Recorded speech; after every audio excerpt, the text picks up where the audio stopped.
वो कहीं फ्रस्ट्रेशन थी उसमें, वो तंग आ चुका था हमारे इस जुडिशियल सिस्टम से, उसने तभी सुसाइड किया। होता क्या है बंद कमरे में हस्बैंड और वाइफ के बीच में क्या हुआ वो तो कोई जज नहीं कर सकता। Do you think there is a need कि हमें आज के टाइम पे मेंस लॉ के बारे में और मेंस राइट के बारे में बात करना जरूरी है? कल को उन दोनों की नहीं बनी तो सबसे पहला एलिगेशन होता है जी कि हमने तो डाउरी के लिए तंग किया, भले लड़के ने कुछ भी ना बोला। फिर लॉज इस तरीके से बनाए क्यों गए?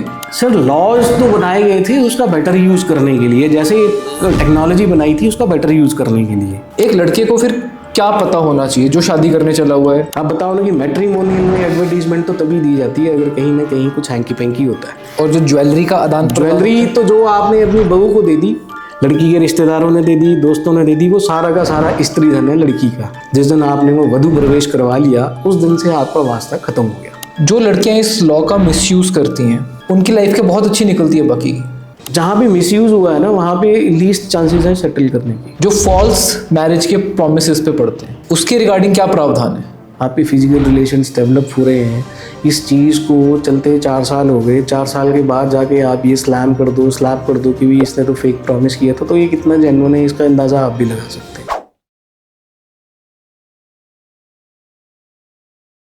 आप सभी लोगों से एक रिक्वेस्ट है कि हमारे चैनल को सब्सक्राइब जरूर करो। जितना आप हमारे चैनल को सब्सक्राइब करोगे उतना ज़्यादा चैनल हमारा ग्रो करेगा और उतने बड़े स्पीकर्स को हम अपने यहाँ पे पॉडकास्ट के ऊपर बुला सकेंगे। अभी तक का जो डाटा है 70% लोग हमारे चैनल को व्यू तो करते हैं पर उसको सब्सक्राइब नहीं करते। जब आप सब्सक्राइब करेंगे तो हमें रियली में हेल्प मिलती है। जय श्री राम दोस्तों, अभी पीछे एक केस हुआ था अतुल सुभाष का जो बहुत ज़्यादा चर्चा में था, जहाँ से मेंस राइट के बारे में बात करना बहुत ज़्यादा ज़रूरी हो गया होगा।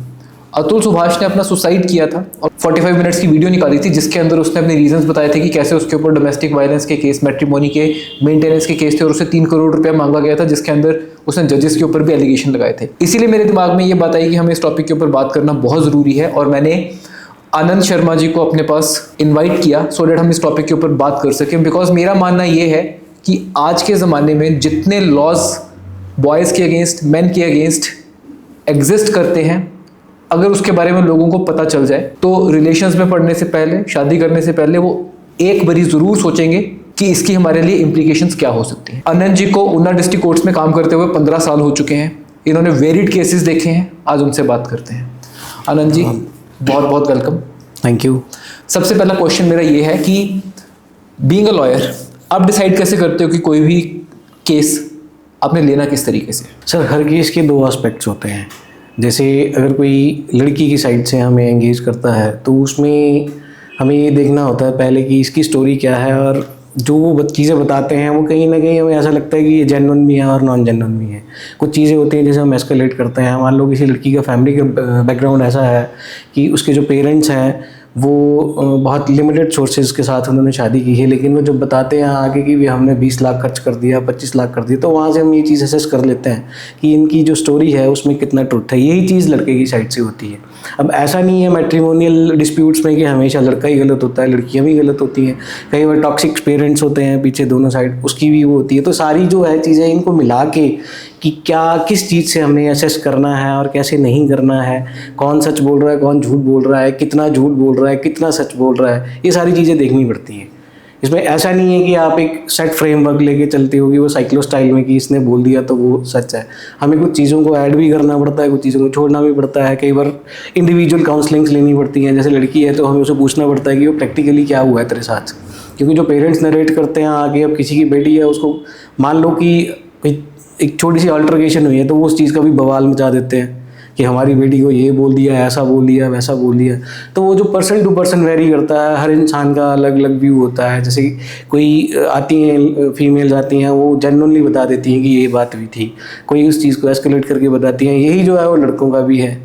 अब लड़के जो हैं वो भी कई बार चीज़ों को एस्केलेट करते हैं कि इसने ऐसा बोल दिया फैमिली में, उसने ऐसा बोल दिया फैमिली में, या इसने मेरी को इस चीज़ का जवाब दे दिया, या उसके मदर ने या उसके फादर ने या उसके ब्रदर ने मेरी मदर को, मेरे फादर को, या मुझे ये बोला। तो सारी मतलब एक अगर हम उसको ऑल टुगेदर इकट्ठा करके देखें तो 90% केसेस जो होते हैं उनमें सिर्फ एक यूँ बोल लो कि भी उसे आप फेक बोल सकते हो या वो चीज़ों को एस्केलेट करके प्रेजेंट किया होता है। तो वो चूज़ करना मेथड की किस मेथड से क्या करेंगे, वो उनकी हर किसी की अलग स्टोरी लाइन है कि कैसे उसको देखा जाएगा, किस चीज़ से उसको देखा जाएगा, क्या टैकल किया जाएगा। तो इसमें हम मतलब कोई ऐसा हार्ड एंड फास्ट रूल नहीं है कि कोई एक साइक्लो स्टाइल है हमारे लॉ में, कुछ चीज़ें साइक्लो स्टाइल होती हैं तो उस हिसाब से भी चलना पड़ता है, उसमें ऐड भी करना पड़ता है, उसमें डिलीट भी करना पड़ता है। कई केसेस जो होते हैं वो बहुत ज़्यादा ऑब्वियस होते हैं, जिसके अंदर पता होता है, जो बहुत ज़्यादा हाईलाइट हो जाते हैं कि ये पक्ष हमेशा गलत था।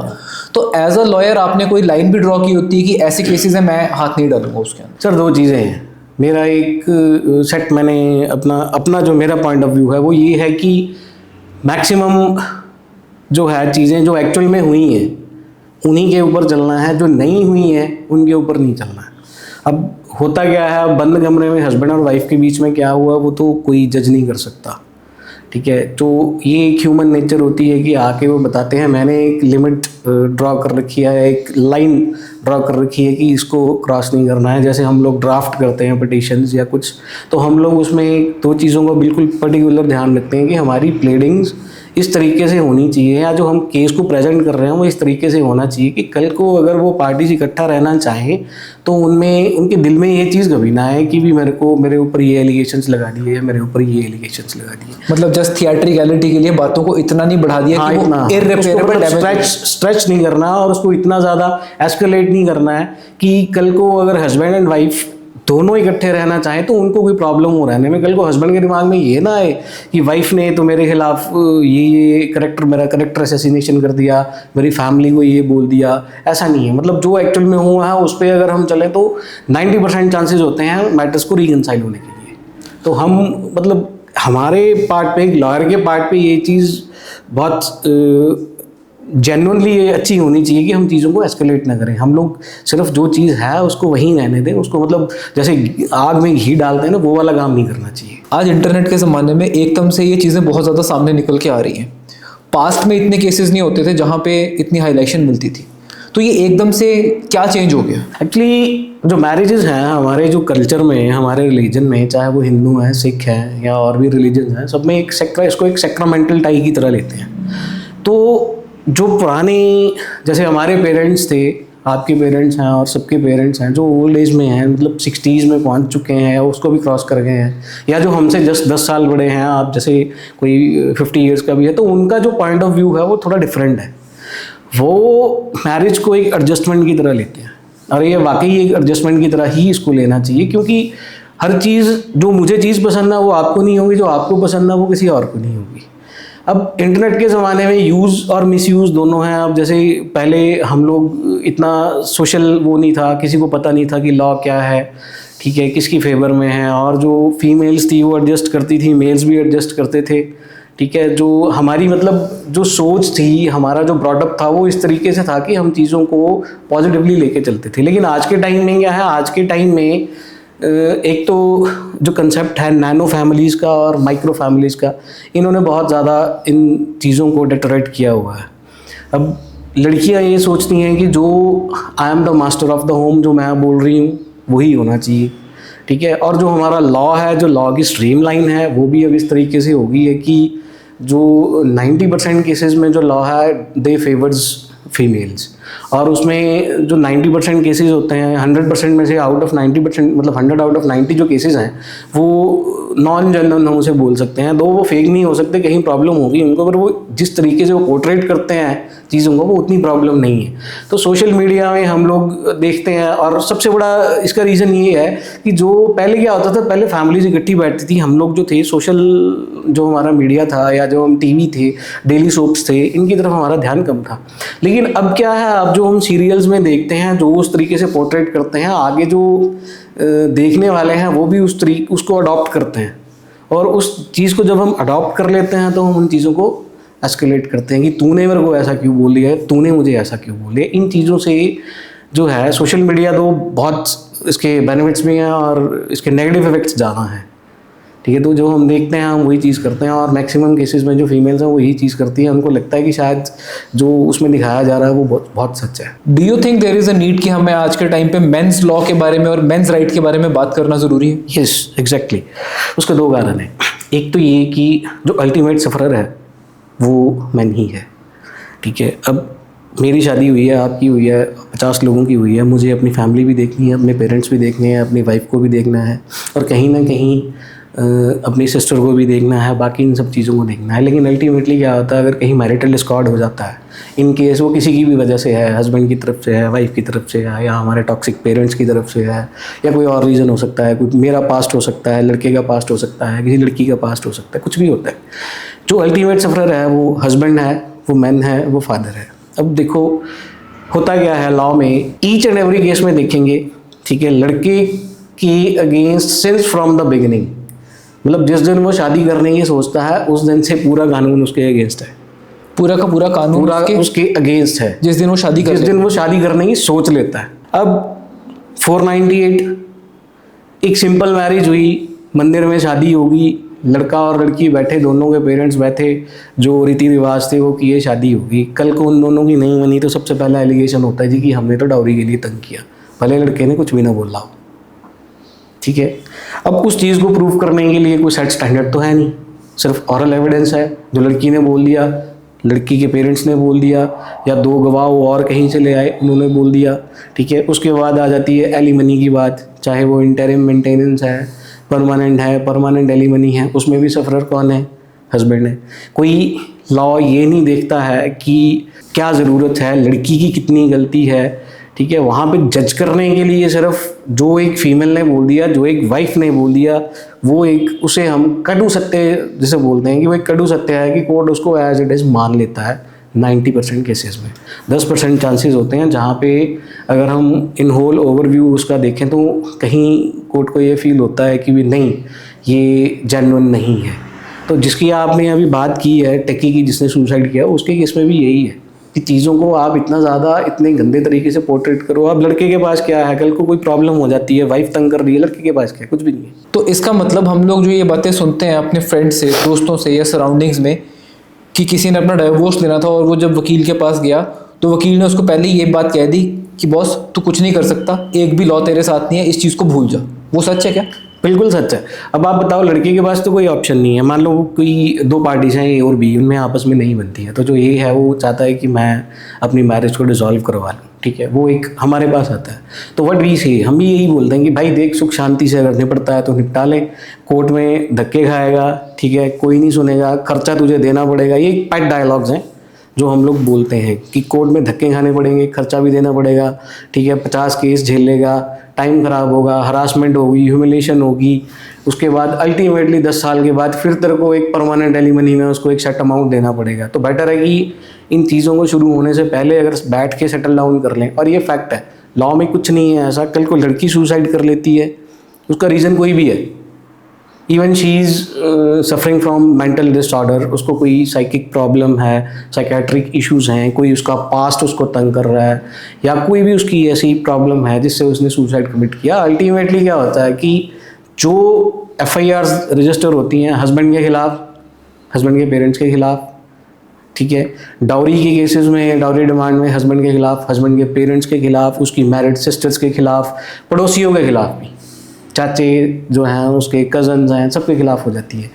एक हस्बैंड के पास या एक मैन के पास कुछ भी नहीं है। कल को जैसे आपने भी इसका डिस्कस किया था जिसने सुसाइड किया टेक्की ने, अब उस केस में क्या होगा, सुसाइड कर लिया उसने, वो कहीं फ्रस्ट्रेशन थी उसमें, वो तंग आ चुका था हमारे इस जुडिशियल सिस्टम से, उसने तभी सुसाइड किया।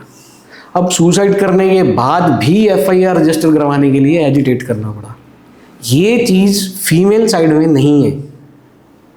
लड़की ने सुसाइड कर लिया, ठीक है, या लड़की पुलिस स्टेशन चलेगी, वो एक सिंप्लिसिटर एप्लीकेशन लिख के दे देगी वहाँ पे, जो भी वो प्रेजाइडिंग ऑफिसर वहाँ का जो होगा, इंचार्ज होगा उसके पास, कि मेरी शादी हुई थी जी, ये मेरे को मारते पीटते हैं, मेरे से दहेज मांगते हैं, और इन 4 लाइनों पे FIR रजिस्टर हो जाती है।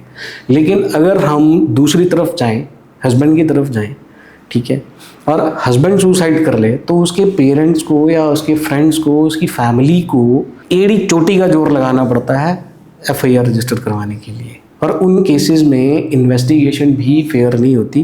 जो 498 के केसेस होते हैं, या जो केसेस फीमेल स्लैप करती है अपने इन लॉज के अगेंस्ट, उसमें भी 90% केसेस में कोई भी जेन्युइन इन्वेस्टिगेशन नहीं होती। सो इन सब चीज़ों को अगर हम देखें तो कोर्ट्स में अगर कभी आप आओ या लोग आते हैं तो वो देखते हैं कि वहाँ पे हार्शर लॉज जो हैं वो हस्बैंड के अगेंस्ट हैं, हस्बैंड के पास कुछ भी नहीं है।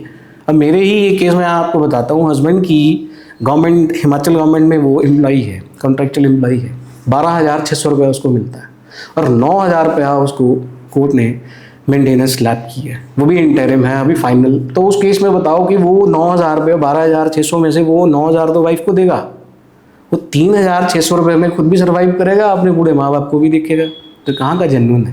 कोर्ट्स जो हैं, मतलब जो आज का सिनेरियो है उस सिनेरियो में मेंस राइट की और मेंस कमीशन की बहुत ज़्यादा ज़रूरत है, ताकि इन सब चीज़ों को, फेक केसेस को हम कर्व कर सकें किसी न किसी वे में। एक बात मुझे और बताओ, लॉ के अकॉर्डिंग क्या ये बात सही है कि शादी के पहले साल में अगर कुछ भी होता है तो कोर्ट डायरेक्टली अज्यूम करती है कि उसके अंदर लड़के वाली साइड का हाथ है? नहीं, ऐसा तो दो चीज़ें हैं कोर्ट्स में। एक्चुअली कोर्ट्स का जो प्रोसीजर है और जो हम लोग प्रज्यूम करते हैं वो थोड़ा डिफरेंट है। कोर्ट्स में क्या है कि कोई अगर इंसिडेंट हुआ है ए के साथ या बी के साथ, तो वो उसने एफआईआर करवा दी या वो पुलिस स्टेशन में गया और उसने कंप्लेंट कर दी लड़की ने, तो वहाँ पे वो प्रोसीडिंग शुरू हो जाती हैं। तो 498 अब तो नया लॉ आ गया तो उसमें प्रोविजंस डिफरेंट है, लेकिन लैंग्वेज सेम है उसमें। 498 का है, 506 है, या वो अपने इन लॉज के अगेंस्ट कंप्लेंट कर देती है, हस्बैंड को छोड़ देती है, अपने ससुर के अगेंस्ट या अपने देवर के अगेंस्ट या जेठ के अगेंस्ट की मेरे को ही ट्राइज टू मोलेस्ट मी। तो ये सारी चीज़ें जो हैं एविडेंस के ऊपर डिपेंड करती हैं। और उसके बाद हस्बैंड को सिर्फ, या लड़के को जो एग्रीव्ड है उसको सिर्फ एक ही अपॉर्चुनिटी होती है कि वो जब कंप्लेनेंट विटनेस बॉक्स में आती है, जो उसके विटनेसेस विटनेस बॉक्स में आते हैं, तो उसको क्रॉस एग्जामिन कर सके। इसके अलावा कुछ नहीं है। प्रिजम्पशन जो है, प्रिजम्पशन क्रिमिनल ट्रायल्स में तो प्रिजम्पशन ऑफ इनोसेंस जो है वो एक्यूज्ड के साथ है, लेकिन वो टू सम एक्सटेंड है। वो ऐसा नहीं है कि वो he is presumed to be innocent till last वो। लेकिन एक बात और है ना कि जब तक वो हस्बैंड या उसकी साइड उस कटघरे में पहुंचेगी तब तक की जो एक हरासमेंट होगी वो तो बहुत बड़ी होगी। बिल्कुल, आप सिंस फ्रॉम द बिगनिंग से ले लें, जिस दिन मैट्रिमोनियल डिस्कॉर्ड हुआ, द फर्स्ट इंसिडेंट, एफआईआर हो सकता है 3-4 महीने के बाद, 3-4 साल के बाद भी हो, लेकिन वेरी फर्स्ट डे से आप ये सोचेंगे कि एक हस्बैंड के या उसके पेरेंट्स के या उस फैमिली के जो इन लॉज हैं लड़की के, उस फैमिली के अंदर एक डर का माहौल पैदा हो जाता है।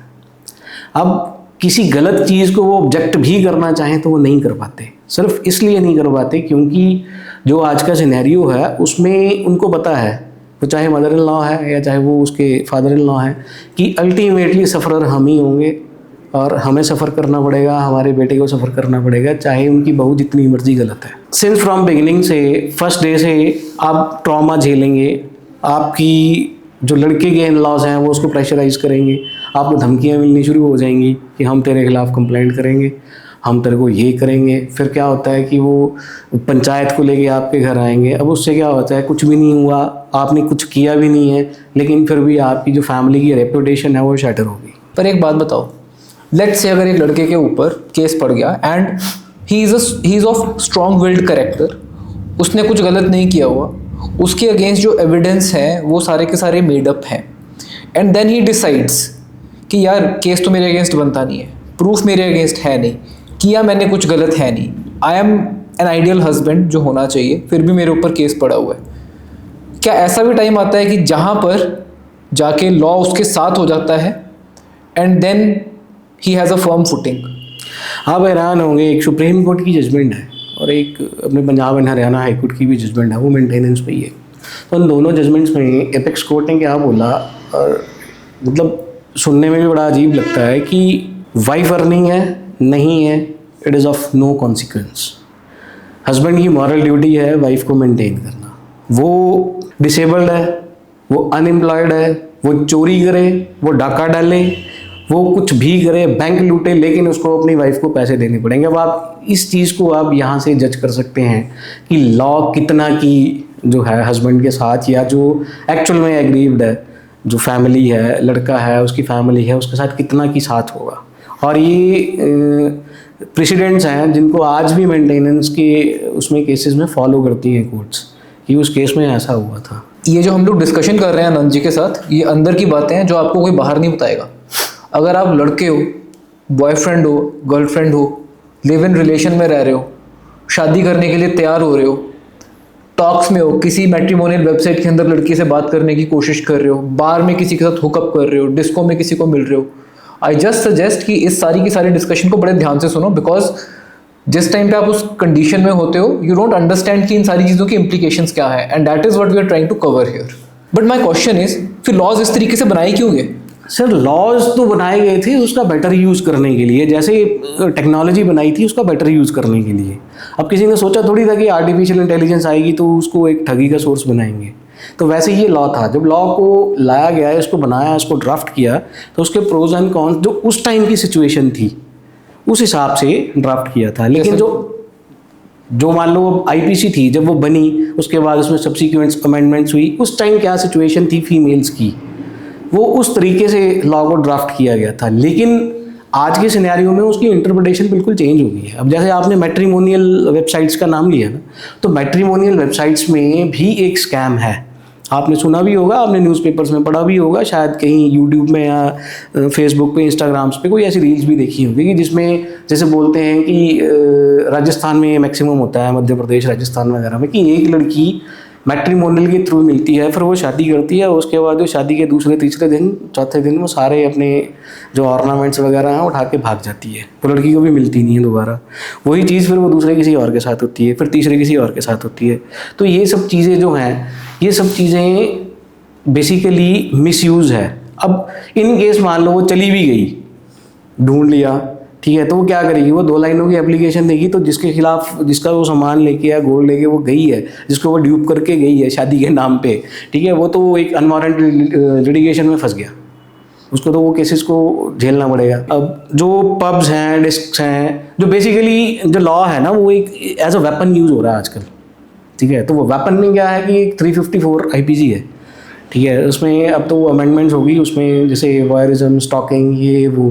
तो अगर आपका हाथ गलती से भी कहीं फीमेल के साथ लग जाता है, ठीक है, तो वो आपके ऊपर 354 का केस स्लैप कर देगी. अब ये चीज़ ऐसा नहीं है कि चलते फिरते हो सकता है. 354 इज मोलेस्टेशन. सो आपके ऊपर चलते फिरते मोलेस्टेशन का केस पड़ जाएगा. आप जा रहे हो, आप बाइक पे जा रहे हो, कि लड़की की स्कूटी आपके साथ टकरा गई, तो आपने उसको कुछ बोल दिया, ठीक है, वो 2 लाइनें लिखाएगी कि इसने मेरे को माँ बहन की गालियाँ दी, और इसने इनअप्रोप्रिएट वर्ड्स या इनअप्रोप्रिएट वे में मुझे टच किया, या इसने कुछ ऐसा मतलब इनअप्रोप्रिएट वर्ड्स यूज़ कर दिए मेरे अगेंस्ट कि जिससे मेरी जो मोडेस्टी थी उसको हार्म हुआ. तो आप क्या करोगे? तो फिर मुझे एक बात बताओ, आज के टाइम पे इन लॉज के बारे में एक लड़के को फिर क्या पता होना चाहिए, जो शादी करने चला हुआ है या जो प्रपोज करने चला हुआ है, उसकी इम्प्लीकेशंस क्या है उसके लिए? उसकी इम्प्लीकेशन उसको पता तो बेसिकली एक चीज़ ये होनी चाहिए कि मैं शादी कराने जा रहा हूँ, तो जो मैं बारात लेके जा रहा हूँ ना, तो जितने आगे उस पर डांस करने वाले हैं बैंड बाजे पे, वो सारे के सारे लॉज हैं जो आपके आगे नाच रहे हैं. कैसे लॉज हैं, कानून है जो आपके आगे नाच रहे हैं, मतलब वो डांस कर रहे हैं आपके आगे और आपको इशारा कर रहे हैं कि सोच समझ के. ऐसा नहीं है, शादी कराना कोई बुरी बात नहीं है, लेकिन शादी से पहले आपको बहुत सारी चीज़ों का पता होना चाहिए, बोथ पार्टनर्स को पता होना चाहिए. इनफैक्ट ज़रूरी नहीं है कि लड़के को लड़की के बारे में पता होना चाहिए, लड़की को भी लड़के के बारे में पता होना चाहिए. थोड़ी सी चीज़ें बताओ मुझे जो बहुत जैसे अरेंज मैरिज होती है, देखो लव मैरिज होती है जहाँ, वो तो ऑल टुगेदर डिफरेंट चीज़ है, वो लड़का और लड़की को दोनों को ही पता होता है वो क्या है, कैसे हैं, क्या नहीं है. जो अरेंज मैरिजेज़ होती हैं और स्पेसिफिकली जो मैट्रिमोनियल के थ्रू होती हैं, अरेंज मैरिजेज़ में तो जो मैट्रिमोनियल वाला है वो कंसेप्ट थोड़ा डिफरेंट है. अरेंज में ऐसा है कि आपकी घर में कोई डॉटर है या लड़की है, उसकी शादी होनी है, he is of a marriageable age, जैसे 2 फैमिली नोन है, उसमें क्या है, उसमें फैमिली बैकग्राउंड पता होता है, लेकिन फैमिली बैकग्राउंड ही सफिशिएंट नहीं होता. उसके लिए हमें जो दोनों हस्बैंड वाइफ होने वाले हैं उनका बैकग्राउंड जानना ज़रूरी है, और बेसिक चीज़ ये जाननी ज़रूरी है कि दोनों में एडजस्टमेंट लेवल कितना है. जो लड़की है, हर किसी का देखो आजकल रिलेशनशिप है, ठीक है, लड़के का भी होता है, लड़की का भी होता है, और मेरे हिसाब से रिलेशनशिप अगर किसी का था तो वो कोई बुरी चीज़ नहीं है, क्योंकि आज के टाइम में ये कॉमन है. लेकिन क्या दोनों उस रिलेशनशिप से बाहर आ चुके हैं? क्या वो लड़की या लड़का एडजस्ट करने की उसमें है? क्या जो लड़की की सोशल लाइफ है, जो उसके फ्रेंड्स के साथ उसका जो बिहेव है, या जो वहाँ सोसाइटी में उसका बिहेव है, उसके कॉलेज में जहाँ वो पढ़ी है वहाँ पे उसका क्या बिहेव था, क्या नेचर थी, वो सारी चीज़ें जो हैं जानना बहुत ज़रूरी है. क्योंकि कल को एडजस्टमेंट तो तभी हो पाएगी अगर आप एक दूसरे को जान पाएंगे. वो चट मंगनी और फट ब्याह वाला जो काम है ना, वो गलत है. दोनों को टाइम देना चाहिए, उनको समझना चाहिए एक दूसरे के लिए। तो ये चीज़ जो है दोनों के लिए है, मतलब लड़के के लिए भी है, लड़की के लिए भी है। लेकिन जहाँ मैट्रिमोनियल के थ्रू है वहाँ पे तो हर चीज़ जानना ज़रूरी है।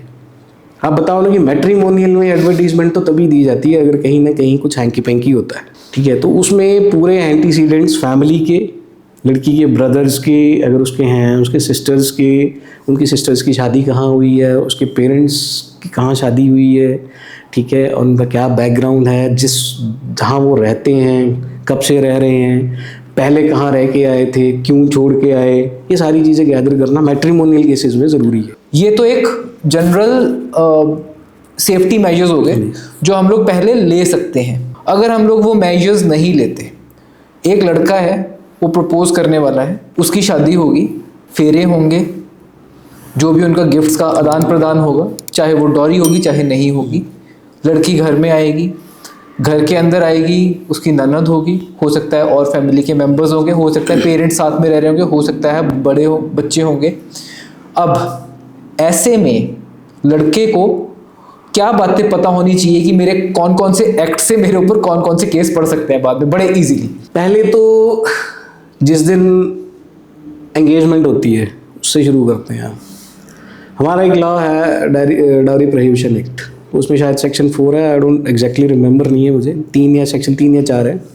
उसमें ना एक फ्रेमवर्क है दिया हुआ कि जब शादी होगी, एंगेजमेंट तो चलो होगी, उसमें जो था वो हो गया, उसके बाद जब शादी होती है तो जो भी गिफ्ट्स आप देते हैं, ठीक है, उसकी एक लिस्ट होनी चाहिए।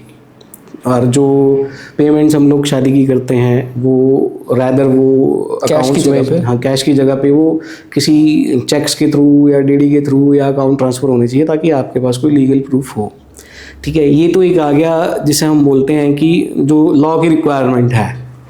इसके बाद की जो कहानी शुरू होती है जब आप उस घर में रहना शुरू करते हैं, और जो ज्वेलरी का आदान, ज्वेलरी तो जो आपने अपनी बहू को दे दी, हस्बैंड ने दे दी, हस्बैंड के रिश्तेदारों ने दे दी, लड़की के रिश्तेदारों ने दे दी, दोस्तों ने दे दी, वो सारा का सारा स्त्री धन है लड़की का। अब वो चाहे 1 रुपये की चीज़ थी, वो चाहे 1 करोड़ की चीज़ थी, उससे आपका कोई वास्ता उस दिन से, जिस दिन आपने वो वधू प्रवेश करवा लिया, उस दिन से आपका वास्ता ख़त्म हो गया। आप ये नहीं बोल सकते कि ये मेरी माँ ने दी थी। अब वो जो आप जिसके साथ आप आए हो शादी करके, आपकी वाइफ की है। अब उसके बाद क्या होगा, जब घर में रहना शुरू करेंगे तो उसमें सबसे पहले जो प्रॉब्लम्स आती हैं, चलो एडजस्टमेंट होती है, लेकिन इन केस आप कर रहे हैं, हस्बैंड कर रहा है, हस्बैंड की फैमिली कर रही है, लड़की नहीं कर पा रही है, तो सबसे पहले तो जो केस शुरू होता है वो होता है डोमेस्टिक वायलेंस का, DV एक्ट जिसे हम इन शॉर्ट बोल देते हैं। सेक्शन 12 में कंप्लेंट कर देते हैं कि जी ये मारते पीटते हैं, तंग करते हैं, फलाना, हमें मेंटेनेंस नहीं दे रहे हैं, मुझे मेंटेन नहीं कर रहे हैं, मुझे नौकरी करने से रोक रहे हैं, मुझको अपने माँ बाप से मिलने से मना कर रहे हैं, मुझे फ़ोन नहीं यूज़ करने दे रहे, मतलब बहुत सारा उसमें, मतलब उस जो DV एक्ट है वो बहुत वास्ट बना दिया है उसको। साथ में उसके एक चीज़ क्लब हो जाती है आके 125 CRPC, ठीक है, तो उसमें भी मेंटेनेंस का है सिर्फ। फिर 498 क्वाइट ऑब्वियस है कि 498 है, 506 है, 498 में आप के साथ 406 आ जाती है।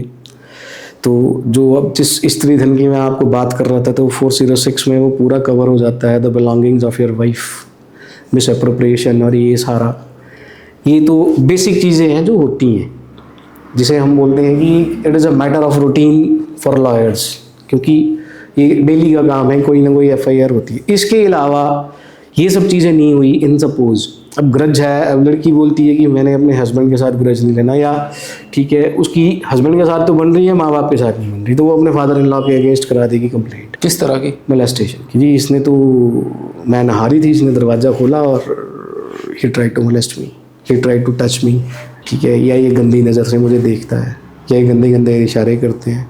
तो उस केस में भी आप बताएं कि आप क्या कर लेंगे। ऐसे केसेस भी देखे हैं आप?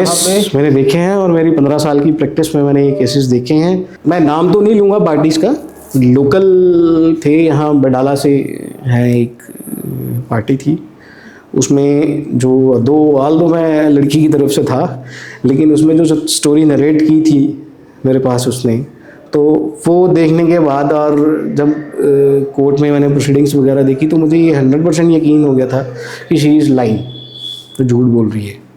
ऐसे बहुत से केसेस यहाँ और हैं और मदर इन लॉ के ऊपर भी लड़कियां केस डाल सकती हैं? मदर इन लॉ की क्या है कि वो असिस्ट करती थी उसको, ही नेवर स्टॉप्ड हिम। मतलब कि उसकी मदर इन लॉ उसके फादर इन लॉ को असिस्ट कर रही थी basically. The wife is suppose to be Mrs ए।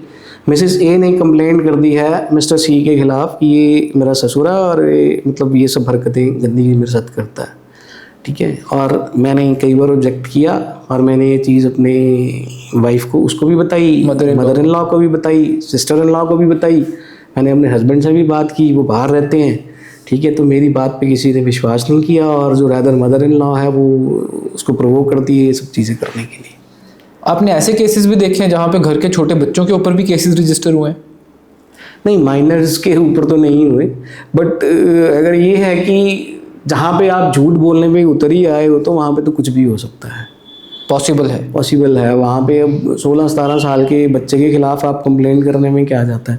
जहाँ आप 80 साल के बुजुर्ग के खिलाफ एलिगेशंस लगा सकते हैं, वहाँ 16 साल के खिलाफ भी लगा सकते हैं। तो आपने अपने मतलब ये केसेस रेयर हैं ऐसे, अभी भी कह लो कि कहीं ना कहीं इन चीज़ों पे हमारे मॉरल स्टैंडर्ड्स कहीं बचे हुए हैं। सिटीज़ में नहीं है, लेकिन जैसे हम लोग, बात वही आ गई ना कि माइक्रो फैमिलीज और जॉइंट फैमिलीज, जहाँ जॉइंट फैमिलीज हैं वहाँ पे ये मॉरल्स अभी भी एग्जिस्टेंस में हैं, रादर मैक्रो फैमिलीज में भी हैं जहाँ पे मतलब 4-5 लोग रहते हैं, वो कहीं ना कहीं हमारे भगवान के साथ जुड़े हुए हैं या कोई सोशल कॉजेज़ के साथ जुड़े हैं, तो वहाँ पे ये चीज़ें कम है। लेकिन है, ऐसा नहीं है कि नहीं है। और बहुत से मेट्रो सिटीज़ में तो ये कॉमन चीज़ है, क्योंकि ये एक बेस्ट वे है पैसा एक्सटॉर्ट करने के लिए। हस्बैंड, मान लो हस्बैंड रहता है दुबई में, ठीक है, तो उसको तो नहीं पता क्या हुआ, he suppose to believe her version, either version, चाहे अपने पेरेंट्स का यकीन करेगा, चाहे अपनी वाइफ का यकीन करेगा।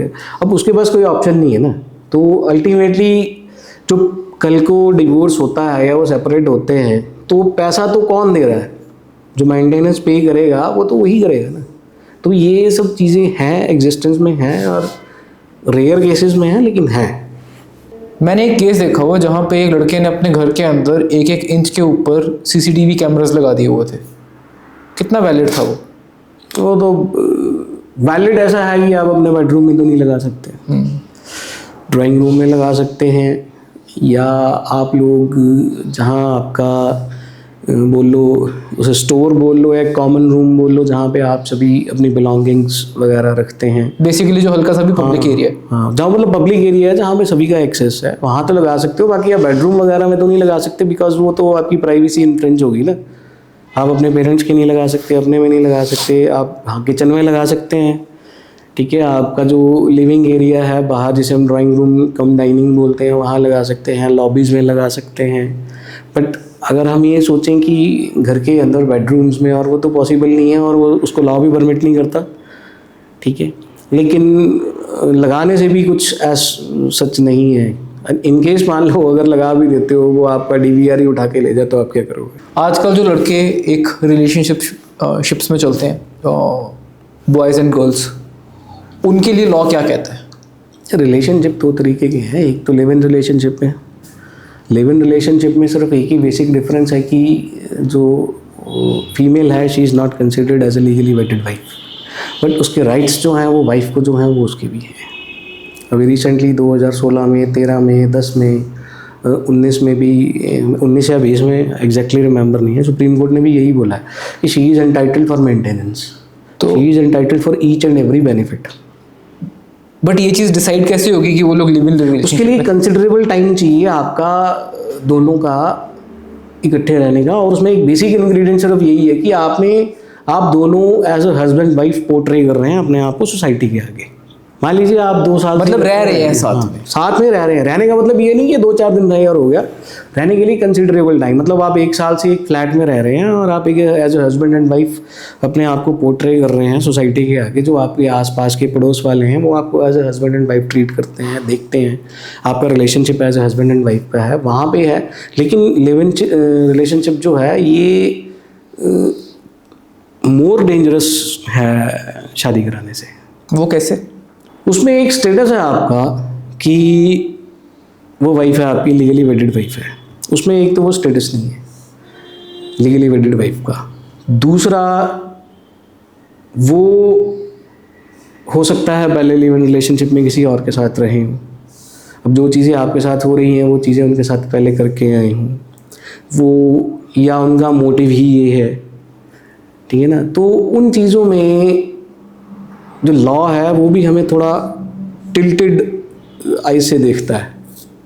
लेकिन जहाँ पे मैट्रिमोनियल रिलेशनशिप होता है जैसे हस्बैंड एंड वाइफ का, तो वहाँ पे कहीं ना कहीं मान लो कि 100 में से 10% सिंपैथी रह जाती है लॉ की। बट लिव इन रिलेशनशिप के अंदर लड़की के साथ कोई सिंपैथी नहीं होती, लड़के के साथ तो होती नहीं है और लड़की के साथ भी नहीं होती है, बट वो अब as a matter of right वो चीज़ें हैं तो वो उसको मिलनी ही मिलनी है।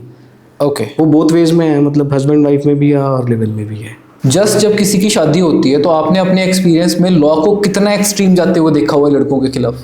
बात शादी की नहीं है, लेकिन जो लॉ है वो एक्सट्रीम अगेंस्ट है हस्बैंड्स के खिलाफ बेसिकली, या लड़कों भी बोल सकते हो आप कि जहाँ शादी नहीं भी हुई होती है वहाँ पे भी वो इम्प्लीकेशंस फेस करते हैं। और कई बार तो इतना एक्सट्रीम हो जाता है कि आउट ऑफ फ्रस्ट्रेशन लड़का सुसाइड कर लेता है, और जो उसकी फैमिली है पीछे, कई बार वो सोल ब्रेड अर्नर होता है, अकेला कमाने वाला होता है, फैमिली उसकी डिस्टर्ब हो जाती है, उसके पेरेंट्स हैं ओल्ड एज पेरेंट्स हैं वो डिस्टर्ब हो जाते हैं, उसकी जो सिस्टर है अगर वो अनमैरिड है उसकी शादी करनी है, तो वो सारी चीज़ें मतलब जो एक सोशल स्टिग्मा लग जाता है उन पे, हालांकि उसकी गलती कोई नहीं है।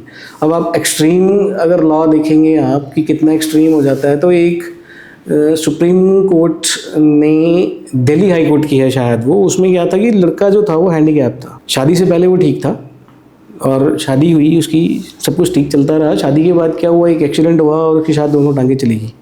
तो वो अब जो शादी के पहले उसकी अर्निंग थी वो बाद में नहीं रही, तो वाइफ ने जो है उस पर मेंटेनेंस वगैरह के केस स्लैप कर दिए। अब लॉ तो ऐसा है, हार्श है, देना ही पड़ेगा। जो मैंने आपको पहले भी बोला था कि भी लूला बहरा लंगड़ा आप कुछ भी है हस्बैंड, तो उसको देना ही पड़ेगा। तो for his non payment of maintenance वो 11 महीने एक बार तिहाड़ जेल में रह के आया, फिर 11 महीने रह के आया। उसके बाद एक ऑर्गेनाइजेशन बनाई हुई है मेंस राइट के लिए, वो दिल्ली में एजिटेट बहुत करते हैं, कुछ ग्रुप है, तो उन्होंने बेचारों ने आउट ऑफ देयर पॉकेट्स जो है कुछ पैसा और फंड्स जो थे वो रेज करके उसकी मेंटेनेंस पे करी है, तब उसकी बेल हुई थी। तो अब यहाँ से अंदाज़ा लगा लो कि जो इंसान खुद वॉशरूम नहीं जा सकता, टॉयलेट नहीं जा सकता, वो कैसे मेंटेन कर सकता है किसी को। तो सुप्रीम कोर्ट ने इस चीज़ को कंसिडर नहीं किया? कोई कंसिडरेशन नहीं है इस चीज़ के लिए, क्योंकि लॉ है ही इतना हार्श है। और बेसिकली हार्श जो है वो उसके ट्रू पर्सपेक्टिव में वो हार्श नहीं था, लेकिन जो आज की कंडीशंस हो गई हैं, जो मतलब हर किसी को पता लग गया है लड़की को कि भी मेरी फेवर में है, तो आप उस कंडीशन में कुछ नहीं कर सकते हैं। अब एक आपको हार्शर साइड में ये दिखाता हूँ कि उन्ना में एक केस हुआ था, उसमें लड़की की किसी मेडिकल कंडीशन की वजह से डेथ हुई है हॉस्पिटल में, उन्ना हॉस्पिटल में उसकी डेथ हुई है, नेचुरल है और नेचुरल डेथ थी उसकी। तो वो केस मैंने खुद कंटेस्ट किया था। तो उसके पेरेंट्स ने पेरेंट्स क्या, लड़की के फादर ने FIR करवाई थी इसकी 306 IPC में और 498 में। 306 IPC मतलब उसका कि सुसाइड के लिए उसको उकसाना, कि इन्होंने उसको इतना ज़्यादा हरास परेशान कर दिया कि उसको आत्महत्या करनी पड़ी, और ये डाउरी वगैरह मांगते थे, तो वो 498 का केस स्लैप हो गया। अब ड्यूरिंग दैट इन्वेस्टिगेशन तो क्या हुआ कि वो जो 306 था वो तो इन्वेस्टिगेशन में ड्रॉप हो गया, क्योंकि उसमें आ गया था कि ये तो डेथ थी, it was a natural death. लेकिन वो ये चीज़ आने से पहले उसको और उसकी फैमिली को बेल्स करवानी पड़ी, दे रिमेन इन कस्टडी। वो हरासमेंट हुई, वो जो सोशल स्टिग्मा हुआ, अब लोगों को थोड़ी पता है कि क्या हुआ। लोग तो यही सोचते हैं कि लड़के वाले बड़े गलत थे जी, इनकी बहू ने आत्महत्या कर ली। अब उस कमरे के अंदर या घर के अंदर क्या हुआ वो किसी को नहीं पता। फिर उन्होंने केस कंटेस्ट किया, अल्टीमेटली 498 में उनका एक्विटल हुआ, कोर्ट ने उनको बरी किया। लेकिन बोलने को तो वो बाइज्जत बरी कर देते हैं, लेकिन क्या 10 साल का वो जो स्टिग्मा है, वो जो फ्रस्ट्रेशन है, वो जो फाइनेंशियल बर्डन्स थे, जो डिस्टर्बेंस हुई, जो दिमागी हालत उनकी ख़राब हुई, वो सब चीज़ें क्या वो एक लाइन के ऑर्डर से कि बाइज्जत बरी कर दिया उससे वापस आती हैं? वो कभी नहीं आती। तो लॉ इतना ज़्यादा एक्सट्रीम तक जा सकता है हस्बैंड्स के खिलाफ, चाहे वो आप लिव इन रिलेशनशिप में हो, चाहे आप मैरिड हो, ठीक है। इवन डाइवोर्स होने के बाद भी अगर आपकी वाइफ शादी कहीं नहीं करा रही है, तब भी you are liable for maintenance. मतलब अगर वो नहीं शादी कराती तब तक आपको आपने वन टाइम एलिमनी उनको पे कर दिया, आपने 20 लाख रुपए दे दिया, भी मैंने तेरे को 20 लाख रुपए एक मुश्त दे दिया, मेरे भाई आपका वन टाइम में म्यूचुअल डाइवोर्स हो गया।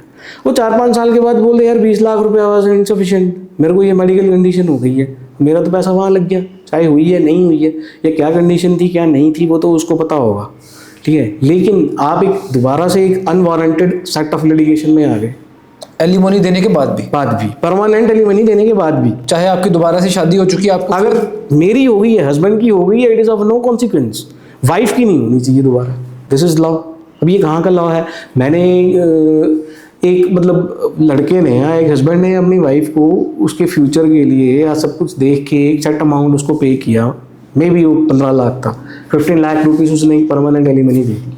अब लड़के ने तो सेटल कर लिया कि ठीक है अब डाइवोर्स हो गया तो मैरी कर लेता हूँ, दोबारा शादी कर लेता हूँ, ठीक है, या वो लिव इन में रहने लग गया, जो भी उसकी अपनी वो थी। लेकिन 5 साल के बाद 6 साल के बाद आपको एक कोर्ट से समन आता है, ठीक है, और उस पर मेंटेनेंस का केस दोबारा चल पड़ता है आपके वहाँ, चाहे वो अल्टीमेटली 2 साल के बाद 3 साल के बाद वो डिसमिस हो या उसका जो भी ऑर्डर हो, लेकिन लीस्ट चांसेस होते हैं डिसमिसल के, ठीक है, वो दोबारा वाइफ के फेवर में ही जाएगा, चाहे वो एक मीगर अमाउंट मेंटेनेंस के लिए अवार्ड हो, चाहे कुछ भी हो। पर आप अब 2 फैमिलीज़ को देखोगे, आप उसको भी अपनी जो है उसको तो देखोगे, जो आपकी वाइफ थी कभी, जिसको लीगली कोर्ट ने सेपरेट कर दिया, आप उसको दोबारा मेंटेनेंस पे करोगे। तो ये लॉ की हार्शर साइड्स हैं। आउट ऑफ क्यूरोसिटी मैं एक बात पूछता हूँ आपसे, जो लड़कियाँ इस लॉ का मिसयूज़ करती हैं उनकी लाइफ क्या बहुत अच्छी निकलती है बाकी की?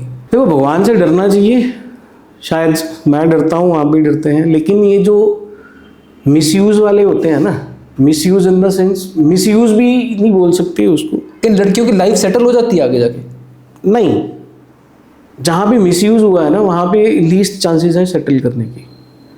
अब आप बताओ ना, आपको किसी ने कुछ नहीं बोला, अब आपका पुराना कोई अफेयर था, उसको उसके साथ आप शादी करना चाहते थे, लेकिन आपकी फैमिली ने शादी कर दी।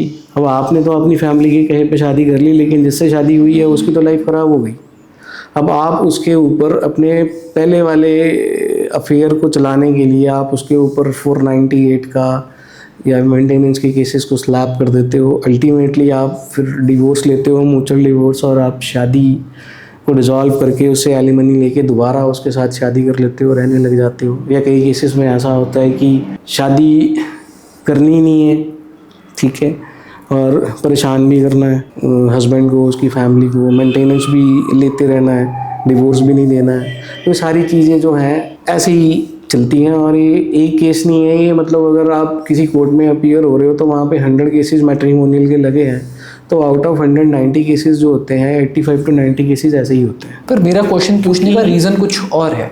इसमें मैं आपको बताता हूँ कि लाइफ सेटल करने का, जो तो लाइफ सेटल करने वाले हैं वो तो बहुत इनिशियल स्टेज पे ही सेटल कर जाते हैं डिस्प्यूट्स को, और वो जो जेन्युइन केसेस होते हैं, ठीक है, क्योंकि उनको ये होता है कि हमारी जो लड़की है, जहाँ पे जेन्युइन है, ऐसा नहीं है कि लड़कियाँ ही गलत हैं, लड़के भी गलत होते हैं। अब जहाँ जेन्युइनली लड़की एग्रीव्ड है तो उसकी फैमिली और वो बैठ के सेटल कर लेते हैं, क्योंकि उनको एक सोसाइटी का डर होता है, यार हमारी बदनामी हो जाएगी, ठीक है। अब 10 साल 20 साल मुकदमा लड़ने के बाद भी लड़की अगर यही बोल रही है कि मैंने तो तलाक नहीं देना, तो मेरी नज़रिए से इतना ज़्यादा प्यार तो किसी को अपने पति के साथ या ससुराल के साथ नहीं होता कि वो 20 साल अपने 10 साल कोर्ट्स में ख़राब करने के बाद भी यही बोलती है जी मैंने तो तलाक नहीं देना। तो ये सारी चीज़ें हैं, जिन्होंने अपनी लाइफ सेटल नहीं करनी है वो तो डाइवोर्स देती नहीं है, ना वो खुद अपनी लाइफ सेटल करती हैं, ना ही वो अपने इन लॉज की लाइफ को सेटल होने देती है। आजकल एक नई चीज़ और चली हुई है, कुछ केसेस पढ़ते देखे हैं जो फॉल्स मैरिज के प्रोमिसेस पे पढ़ते हैं, उसके रिगार्डिंग क्या प्रावधान है? इस चीज़ के लिए देखो, इनिशियली तो कोई प्रावधान नहीं है, वो प्रॉमिस फॉल्स था या वो प्रॉमिस सही था, ये तो मैरिज की और एविडेंस की बात है। मान लो एक लड़का है, किसी लड़की के साथ रिलेशनशिप में है, और रिलेशनशिप का सोल रीज़न ये है कि लड़के ने कहा था कि मैं तेरे साथ बाद में शादी कर लूँगा। उस लड़के के लिए क्या इम्प्लीकेशंस है इस चीज़? उस लड़की के लिए इम्प्लीकेशंस देखो, 376 तो है ही, रेप का पर्चा तो हो ही जाएगा उसके खिलाफ। तो अगर उसने झूठ बोल के रिलेशनशिप, चाहे उसने झूठ बोल के बनाया, चाहे उसने सही बोल के बनाया, इनिशियली तो वो हो ही जाएगा ना, उसको तो नहीं रोक सकते हम लोग। रेप दैट्स रेप, बहुत सीरियस चार्ज है, और इसमें यूँ बोल लो कि फैमिली ख़त्म हो जाती है। आप ये लगाओ कि किसी फैमिली के लड़के के अगेंस्ट रेप के चार्जेस लगे हैं, वो जेल के अंदर बंद है, तो आज का जो सिनेरियो है, शहरों का तो पता नहीं मुझे, लेकिन गांव में उस पर्टिकुलर फैमिली के साथ बहुत रेयर लोग हैं जो इंटरेक्ट करते हैं। फिर फैमिलीज सोसाइटल बॉयकॉट होता है। हाँ, सोसाइटल बाइकआउट हो जाता है। अब फॉल्स प्रोमिसेस में भी मैं आपको बताता हूँ। अब फॉल्स प्रॉमिस को बेसिकली वो फॉल्स तो नहीं बोल सकते उसको, पर कई बार वो फॉल्स होता भी है, ऐसा नहीं है। एक रिलेशनशिप है लड़का लड़की का, ए बी का, और वो 2 साल से चला हुआ है रिलेशनशिप। लड़की को लड़के की फैमिली बैकग्राउंड्स, 2 साल बहुत टाइम होता है जिसमें फैमिली बैकग्राउंड्स को पता लग जाता है। ऐसा नहीं है कि लड़की कभी, लड़कियों में ना ज़्यादा क्यूरियोसिटी होती है जानने की कि लड़के का फादर क्या करता है, भाई क्या करता है। ये लड़कों में रादर ये चीज़ कम होती है, तो वो सारी की सारी चीज़ें उसे पता होती हैं। 2 साल का टाइम होता है, और 2 साल के बाद आपका फिजिकल रिलेशन डेवलप हो जाता है कि हाँ हम अगले साल या उससे अगले साल शादी कर लेंगे। इस चीज़ के लिए एक बार तो मैं मान गया कि एक बार तो आप फेक प्रॉमिस किया, आपने फिजिकल रिलेशन डेवलप कर लिए, लेकिन आप कॉन्टीन्यूसली फिजिकली उसके साथ कनेक्टेड हो, आप हो घूमने जा रहे हो 2-2 दिन 3-3 दिन, आप कभी शिमला, कभी मनाली, कभी कहीं जा रहे हो, वहाँ आप रह रहे हो, आपके फिजिकल रिलेशंस डेवलप हो रहे हैं। इस चीज़ को चलते 4 साल हो गए, 4 साल के बाद जाके आप ये स्लैप कर दो कि भी इसने तो फेक प्रॉमिस किया था, तो ये कितना जेन्युइन है इसका अंदाज़ा आप भी लगा सकते हैं। एक बार तो मैं मान सकता हूँ कि भी ठीक है, एक बार हो गया, 2 बार हो गया, लेकिन ये रिपीटेड नहीं हो सकता। अब एक बंद कमरे में, होटल के कमरे में लड़की जा रही है, उस टाइम तो उसकी कंसेंट होती है, लेकिन वो अपनी कंसेंट से विड्रॉ की कोई स्टेज नहीं है। अब फिजिकल रिलेशंस बन गए, ठीक है, आप दोनों हैप्पीली आ गए, आप अपने घर आ गए, वो अपने घर चली गई, लेकिन वो घर जाके अपनी कंसेंट विड्रॉ करती है और वो FIR करवा देती है, तो उस केस में लड़के के पास कोई ऑप्शन नहीं है। तो अगर आप कमिटेड रिलेशनशिप में हैं और अगर आप वाकई शादी करना चाहते हैं किसी से, तो मेरी तो यही एडवाइस है कि शादी से पहले, ठीक है, आप अपनी फैमिली के साथ ये चीज़ क्लियर कर लो, ये सब चीज़ें होने से पहले कि लड़का अपनी फैमिली से कि भी मैंने वहाँ शादी करनी है, ठीक है। और अगर आप अपनी फैमिली के अगेंस्ट जाके कर सकते हो तो कर लो, लड़की अपनी फैमिली के अगेंस्ट जाके कर सकती है तो कर लो, लेकिन ये चीज़ की फिजिकल रिलेशंस बनाने के बाद दोनों में से एक स्टेप बैक कर जाए या कोई सर्कमस्टांसेस ऐसे हो जाए कि भी नहीं हो सकती और बाद में ये सारी चीज़ें फेस करनी पड़े, तो बेटर है कि आप इस चीज़ की तरफ जाओ ही ना। आप सिर्फ, ठीक है, कमिटेड रिलेशनशिप है, इट्स ओके फाइन, पर ये फिजिकल रिलेशनशिप डेवलप करना एक हाईली, जैसे बोलते हैं, रिस्क वाली चीज़ है लड़कों के लिए। बिकॉज आपने फेक प्रॉमिस किया है, कल को दूसरी पार्टी खार खा के सिर्फ इतना भी बोल दे कि रेप है या फिर फॉल्स प्रॉमिस के ऊपर है, तो आपके ऊपर रेप का केस पड़ेगा। बिल्कुल, फॉल्स प्रॉमिस को पता क्या है, फॉल्स प्रॉमिस की कोई डेफिनेशन है नहीं। अब मैं, पर आप लाइबल हो गए, आप लाइबल हो।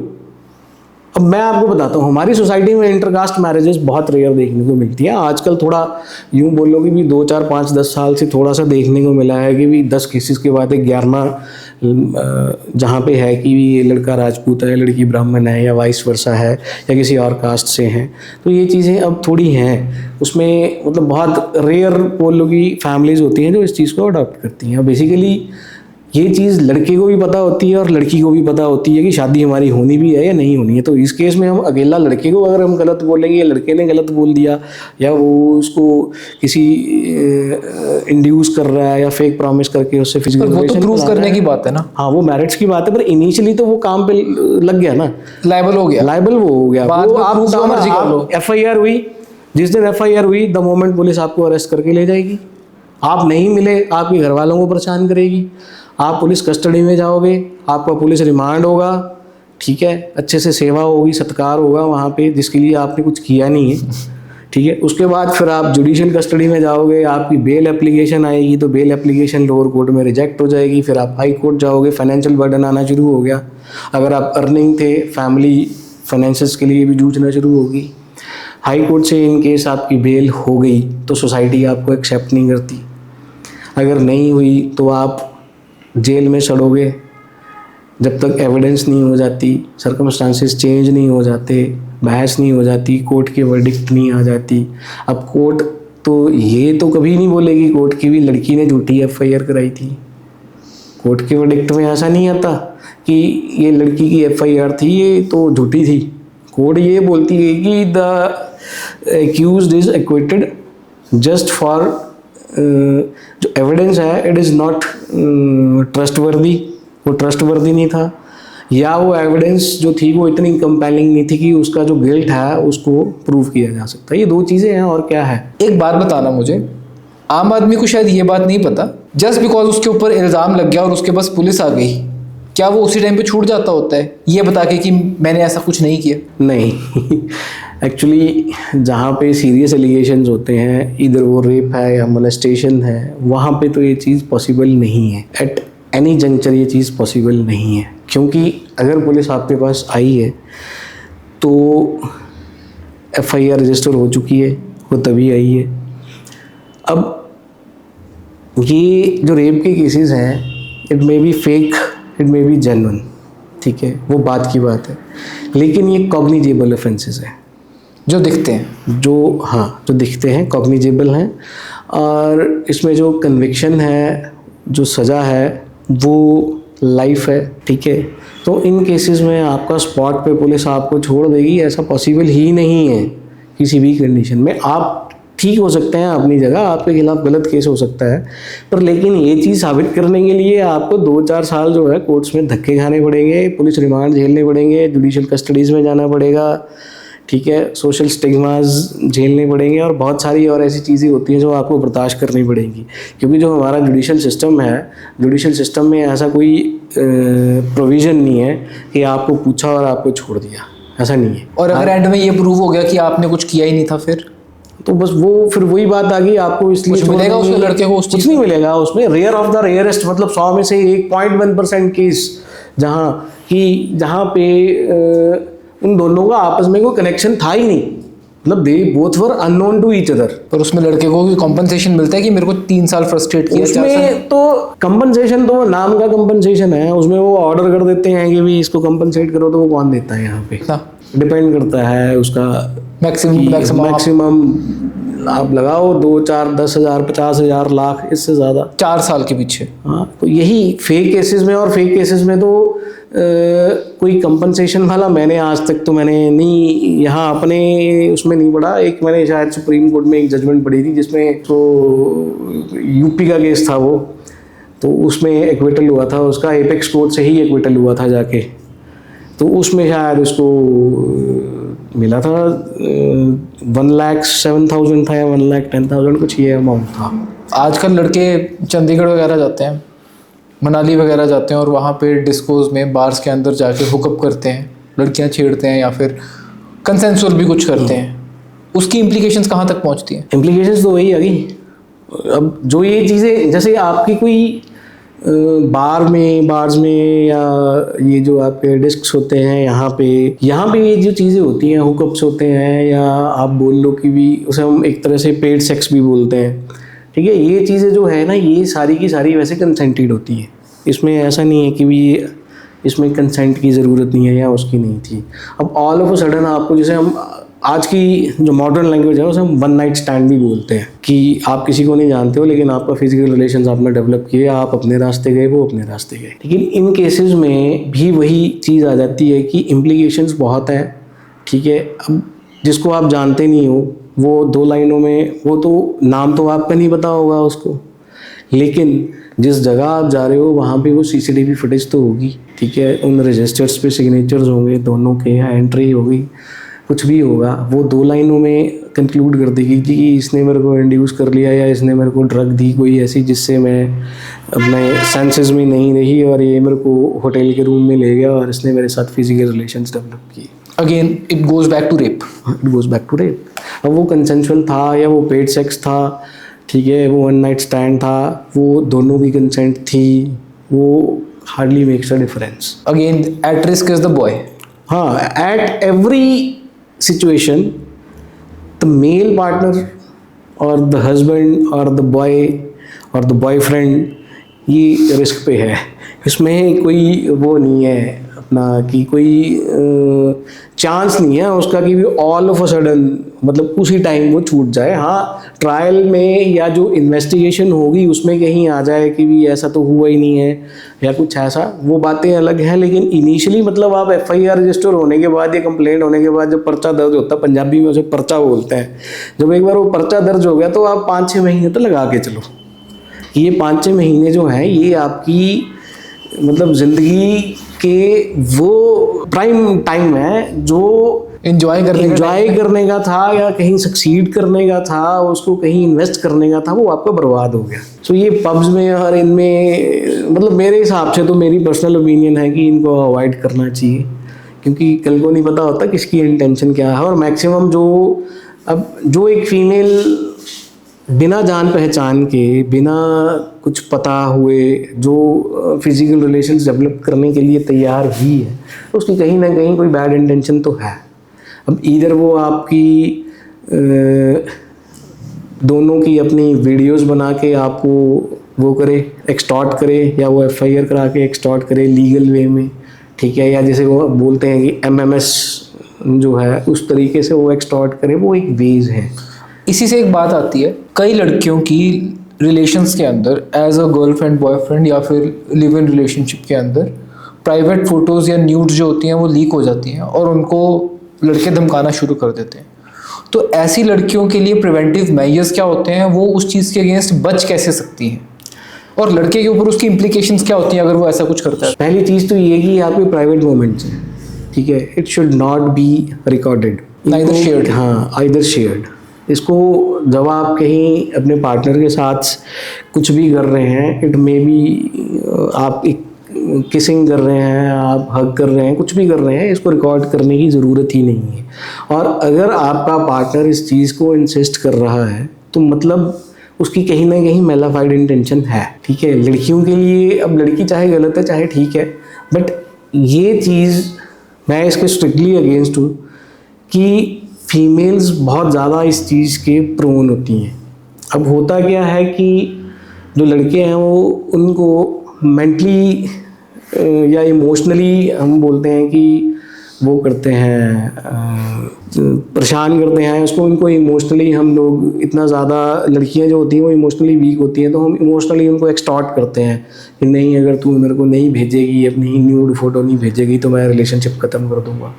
अब वो लड़की ने, बेचारी ने सब कुछ अपना आपके लिए सेक्रीफाइस कर दिया है, ठीक है। एक लड़की की मॉडेस्टी सबसे बड़ी चीज़ होती है। लड़कों को, लड़के की अगर कोई ऐसी न्यूड फोटो चली भी जाए तो उनको हार्डली 2-4 दिन फील होता है, उनको फील नहीं होता, और लड़के तो मेरे ख्याल से कंप्लेंट भी नहीं करते। लेकिन लड़की की जो मॉडेस्टी है वो बहुत, जैसे बोलते हैं, आप उसकी प्राइस लगा ही नहीं सकते, ठीक है। तो ये चीज़ें रिकॉर्ड नहीं होनी चाहिए और लड़कियों को तो ये भेजना ही नहीं चाहिए। अगर लड़कियों को कोई मेल पार्टनर इस चीज़ को मांग रहा है, वो रिकॉर्ड करने के लिए इंसिस्ट कर रहा है, तो मेरी तो जो एडवाइस है उनके लिए यही है कि उनको स्ट्रेट वे मना कर दो, and it is a red flag. हाँ, और वो रेड फ्लैग है, उसको वहीं बंद करो, रिलेशनशिप वहीं ख़त्म करो।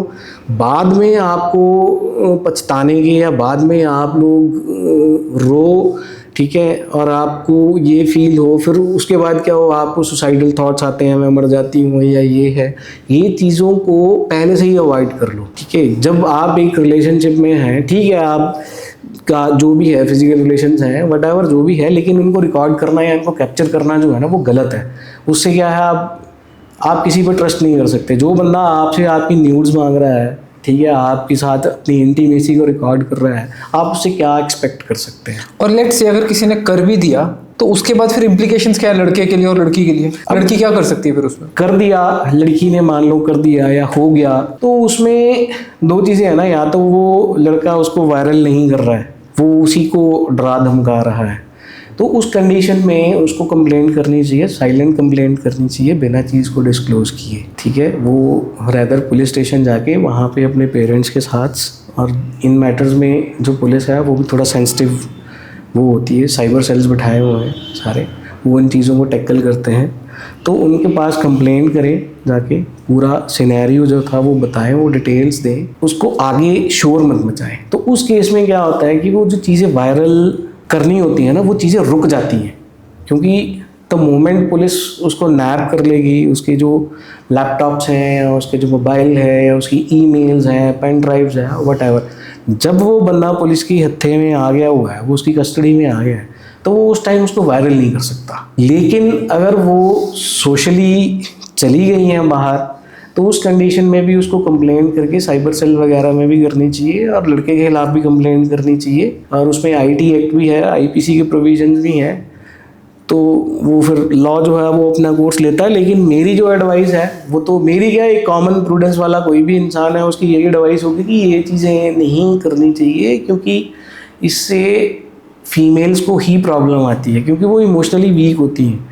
एक बार आपकी न्यूड चली या आपने वो इंटीमेट मोमेंट्स रिकॉर्ड कर लिए अपने पार्टनर के साथ, तो वो छोटी, चाहे वो 1 सेकंड की क्लिप है चाहे 2 सेकंड की है, वो पार्टनर आपको उस क्लिप से किस लेवल तक एक्सटॉर्ट कर सकता है और आपकी मॉडेस्टी को या आपको किस लेवल तक वो डैमेज कर सकता है, आप सोच भी नहीं सकते। तो बेटर यही है कि जहाँ पे ये चीज स्टार्ट हो उसको उसी जगह वो रेड फ्लैग है, और आप खत्म कर दो। हाँ, आपके पार्टनर ने आपको बोला कि मेरे को एक न्यूड भेज दे, ठीक है, द मोमेंट उसने ये चीज बोली ना, वो रेड फ्लैग है, उसको उसी टाइम बोल दो। एंड आई थिंक अगर ऐसा कुछ हो जाए तो सबसे पहले अपने घर वालों को कॉन्फिडेंस में लो, यस, और उस चीज को वहीं पे कर्ब करवाओ बाय पुलिस कंप्लेंट, ताकि वो वायरल भी ना हो पाए और मॉडेस्टी भी बची रहे। क्योंकि देखो ऐसा नहीं है, लड़की की इज्जत चाहे वो गलत है वो चाहे ठीक है, वो बहुत है, बोलना नहीं चाहिए। जो रेड लाइट एरियाज पे भी फीमेल्स जो काम करती हैं बेचारी, वो शौक तो नहीं है उनका, मजबूरी है, उनकी भी एक मॉडेस्टी है। और बॉयज के ऊपर आईटी एक्ट के अंडर या आईपीसी के अंडर क्या क्या केसेस पड़ते होते हैं ऐसे केसेस में? इसमें तो आपको आईटी एक्ट में, जैसे अब तो अमेंडमेंट्स हुई हैं, लेकिन आईटी एक्ट में प्रोविजन आएंगे अगर आप ये डिजिटल जैसे ये हम न्यूज़ वगैरह को वायरल करते हैं, तो उसमें प्रोविजन है, उसमें एफआईआर दर्ज होगी आपके खिलाफ के, और आप you will be behind the bars. जो आईपीसी है उसमें भी प्रोविजंस हैं, उसमें भी आपके खिलाफ चार्जेस फ्रेम होंगे, और इन केसेस में लीस्ट चांसेस होते हैं एक्विटल के, छूटोगे नहीं, फिर छूटोगे नहीं आप। थोड़ा सा डोमेस्टिक वायलेंस के ऊपर आते हैं। डोमेस्टिक वायलेंस का दायरा बहुत बड़ा है, बट कई हस्बैंड ऐसी भी कंप्लेंट करते हैं कि उनके साथ उनकी बीवी हाथापाई करती है। उस केस में वो क्या कर सकते हैं? देखो डोमेस्टिक वायलेंस जो है ना, domestic violence is both ways है। हम लोग इंटरप्रिटेट उसको कर लेते हैं कि डोमेस्टिक वायलेंस में फीमेल्स कवर होती हैं, बट ऐसा नहीं है। डोमेस्टिक वायलेंस में वैसे तो मेल्स भी आते हैं। डोमेस्टिक का मतलब है घरेलू, और वायलेंस है हिंसा। घरेलू हिंसा तो किसी के साथ भी हो सकती है, अनमैरिड डॉटर के साथ भी हो सकती है, अनमैरिड सन के साथ भी हो सकती है, ठीक है, वाइफ के साथ भी हो सकती है, वाइफ हस्बैंड के साथ भी कर सकती है, या वाइफ अपने पेरेंट्स के साथ मिलके, हस्बैंड के साथ भी, मदर इन लॉ के साथ भी, ननंद के साथ भी कर सकती है। ऐसा तो कोई वो नहीं है, लेकिन हमारा जो लीगल फ्रेमवर्क था, इसीलिए मैंने बोला था कि वो जो मेंस राइट वाली चीज़ है ना, वो होना चाहिए। कोई मेंस कमीशन भी होना चाहिए विमेंस के लिए, तो विमेंस कमीशन है। अगर एक बंदे के साथ हाथापाई हो रही है और वो जाके कंप्लेंट करवाता है कि मेरे साथ हो रहा है कुछ, कोई बिलीव नहीं करता। मैं आपको वो कुछ कर सकता है? कुछ नहीं कर सकता। मैं आपको बताता हूँ एक मेरे क्लाइंट है, आज भी मेरे पास उनका केस चलता है। अभी 2 दिन पहले डाइवोर्स पिटीशन लगी हुई थी, तो अभी मैट्रिमोनियल डिस्कॉर्ड शुरू हुआ था उनका, हार्डली 1 साल हुआ था। तो मीडिएशन सेंटर है उन्ना में ना, तो वहाँ पे उन्होंने, मतलब हम भी रिक्वेस्ट करते हैं कि दिस वे दैट वे, अगर हस्बैंड वाइफ बैठ के सेटल कर लें तो वो एक अच्छी चीज़ होती है। क्योंकि कोर्ट में टाइम बर्बाद करना और एक दूसरे के ऊपर कीचड़ उछालने से बेटर है कि सेटल कर लें। रहना है तो इज्जत से रहो, नहीं रहना है तो इज्जत से अलग हो जाओ। वो तो पता लग ही जाता है कि आपकी हस्बैंड वाइफ की कितनी निभने वाली है जब कोर्ट में पहुंच गए हैं। तो बेटर यही होता है कि या तो रह लो या अलग हो जाओ। तो उस केस में क्या हुआ, उसने मीडिएशन में रख लिया। अब मीडिएटर्स होते हैं, they are also trained lawyers, ठीक है। तो मीडिएशन का पर्पस तो यही होता है कि मीडिएट करके इन दोनों को सेटल कर लिया जाए इकट्ठे रहने के लिए। कुछ सर्टेन कंडीशंस हो सकती हैं, लड़की की भी हो सकती हैं, लड़के की भी हो सकती हैं। तो वो मीडिएशन चल रही थी। I was sitting just outside the room. तो सामने ऐसे, मतलब राउंड टेबल था, तो उस तरफ मीडिएटर बैठे थे, इस तरफ लड़की बैठी थी, इस तरफ लड़का बैठा था। तो वो आपस में उनको समझा रहे थे। बिल्कुल दरवाज़ा खुला था, मैं देख पा रहा था उन तीनों को। तो उस दरवाजे की साइड में, अंदर की साइड चेयर लगी थी, तो वहाँ पे मीडिएशन सेंटर का एक एम्प्लॉय भी बैठा हुआ था। तो वहाँ क्यूबिकल्स भी बने हुए हैं छोटे छोटे ना, वहाँ पे मतलब सिंगल अगर हमने किसी को मीडिएट करना हो तो उसकी। तो मैं बाहर बैठा था, ऑल ऑफ अ सडन लड़की ने बोला कि मैंने ना अपने हस्बैंड के साथ अकेले में बात करनी है। तो हमें भी लगा कि शायद इस एक गुड साइन था कि भी हो सकता है आपस में अपना ग्रज सेटल कर लें, तू मैं करके, जैसे होता ही है। आई कैन फील, पंजाबी में बोल सकते हैं कि गुबार कटना अपना। तो उसने भी बोला कि ठीक है यार तुम कर लो अपना। तो वो क्यूबिकल्स में गई लड़की, तो वो क्यूबिकल्स में इस तरफ खड़ी होगी, लड़का इस तरफ खड़ा हो गया। उसने दरवाजा जो था ना वो बंद करने की कोशिश करी, लेकिन वो जो वहाँ पे एम्प्लॉय बैठा था उसने उसको हाथ से रोक लिया कि मैडम आप दरवाज़ा बंद नहीं करें। तो वो चेयर पे वहीं बैठा था। वो मीडिएटर सामने बैठे थे, मैं इस तरफ। अब उन दोनों को ना मीडिएटर देख पाया ना मैं देख रहा था, क्योंकि वो अंदर की साइड था। देखा उसमें उस एम्प्लॉय ने देखा था, वो लड़का बात करने की कोशिश में था, लड़की ने 4 थप्पड़ जड़ दिए उसके मुंह पे। और इतनी देर में वो एम्प्लॉय अंदर, और उसने मतलब बिल्कुल उसको गले से और कॉलर से पकड़ा हुआ था, और अगर वो ना रोकता तो शायद उसके 4 और लग जाते। वो बीच में घुसा, उसने दोनों को अलग किया और लड़की को बाहर ले आया। लड़की को भी वो बाहर आ गई और मीडिएटर भी उड़ गया जब उसने देखा कि ये आवाज़ आई है। तो जब अंदर थोड़ा सा हलचल हुई, ऐसा लगा मुझे, मैं भी उठा तो वो लड़का बेचारा बाहर आ गया। मैंने उसको पूछा भाई क्या हुआ, कहता जी ऐसा ऐसा हुआ। अभी ये चीज़ होके हटी थी, हम लोग मतलब मैं भी शॉक में था कि ऐसे कौन करता है। चलो रिलेशंस का डिस्कॉर्ड होता है, सबका होता है। और इतनी देर में लड़की की फैमिली आ गई, उसका ब्रदर आ गया, उसकी मदर आ गई और 2-4 और आ गए।